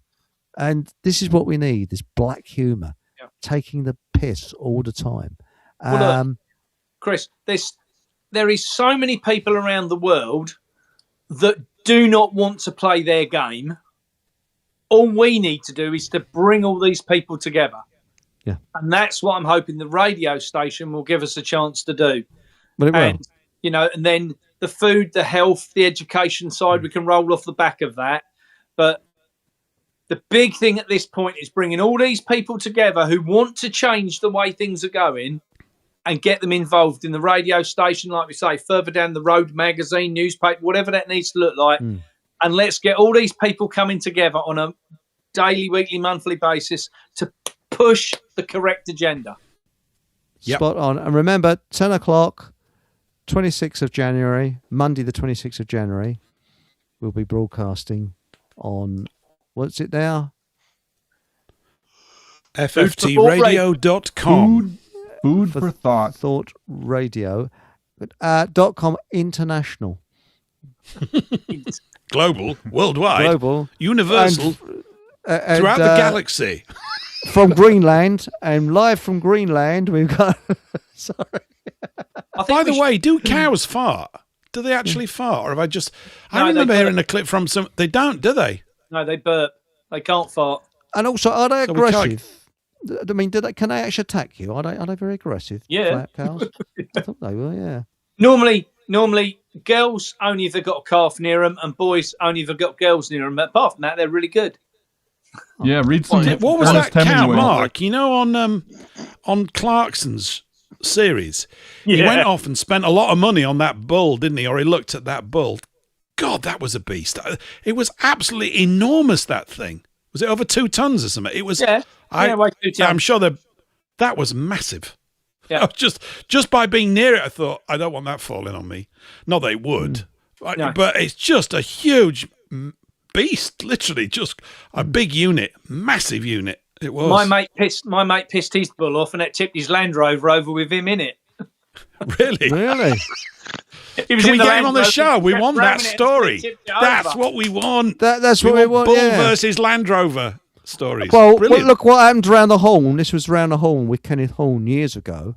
And there was, I think it was Kenneth Williams. He said, what's happened to you, Ken? Well, I was walking across a field and a bull gave chase to me. And Kenneth and one of the blokes said, well, you had to take the bull by the horns. He said, no, it's almost the other way around. That was in the 60s, he said that. But no, again, innuendo, all double meanings and things like that. Anyway, I think we're coming up to our time. You know, it's getting on for 11 now. We're having a fantastic show. And I think we're sort of winding things up. And 26 is the time. Tomorrow, please join us on Expose Yourself to Survival. So there we go with Survival Steve. This Thursday, what's happening this Thursday, Paul? I don't know. I ain't got any time, mate. I'm hopefully going to put my trousers on, which I think it's not the last Thursday of the month, is it? No, there's another one. No. Otherwise, it would be Monica. I'm on with Shelley on Wednesdays. This Wednesday, we're going to talk about Cowboys and Indians. I think we're going to talk about Tom Goodrich's book, Scalp Dance. So I'm on Thursday. I don't know yet, but it's only Sunday. Is it Sunday today? It's Sunday, right? Sunday Tomorrow's 18th, easy. Yeah. I'll get someone on. It won't be all us lot because we've done this for the buzz for this week, but we might, we'll keep bigging it up and all that kind of stuff. So I don't know. Right. Planning's not my strong point at the moment. It's just tasks. I'm just doing stuff and knocking things off a to-do list, like we all are. So that's it. And we'll have someone on. I think what we do need is something like this, a guest schedule. I mean, I have to do this to know where I am. And Donald Jeffries is coming on next Monday. Yeah, he's a good guy. Yeah, he's a good guy. He's quite a big guy in alternative radio in the States. Thanks to Patrick that he's on. Yeah, he's a good guy. Mate. He's a really good guy. Really much appreciated. So he's going to be a special on the 26th of January. He's coming on the show on the 26th. So it's great. Well, that's good. You're going to have that's a cracking way to start it off, Eric. That's going to be really cool. And the 2nd of February, we've got Maleficus coming on. And on the 9th of February, we've got Ben Emlyn Jones coming on. So Ben's good. I like Ben. Yeah, he's good. He's coming on those days. It's gonna. So you get about a bit, don't you? You get about. You put it out about a bit, don't you? Is there anywhere? I mean, because you were talking just up the road to me the other week. I didn't know you were there. But anywhere where you're travelling to, anywhere near where I live at all? My next talk's going to be early February in Needham Market. That's going to be my next one. I've got 150 seats at that one. So yeah. Where's that again? Sorry. Needham Market. It's in between Stowmarket and Ipswich. Dipstick. And Dipstick, yeah. And so the next time you're in Stansted Abbots will be what, about 11 months' time? I reckon about 10, 11 months' time, yeah. I might go back before then. I normally go down there in the summer. They do an event down at their hub, which is down there, which is brilliant, opposite the pub. So yeah, it's all good. Brilliant. Well, thank you very much for joining us tonight. It's the Bowler Hat Farmer. Thank you, Patrick, and also his Royal Hanorach. Thank you. And also Paul English. It just leaves me to say, please put your thumbs up, subscribe, tell others, and if you're feeling, generous, buy me a copy down below. No, not on me crutch, in the details below. And join us tomorrow night with Expose Yourself to Survival with Survival Steve. It just leaves me to say, whatever happens, have a bloody good laugh and good night.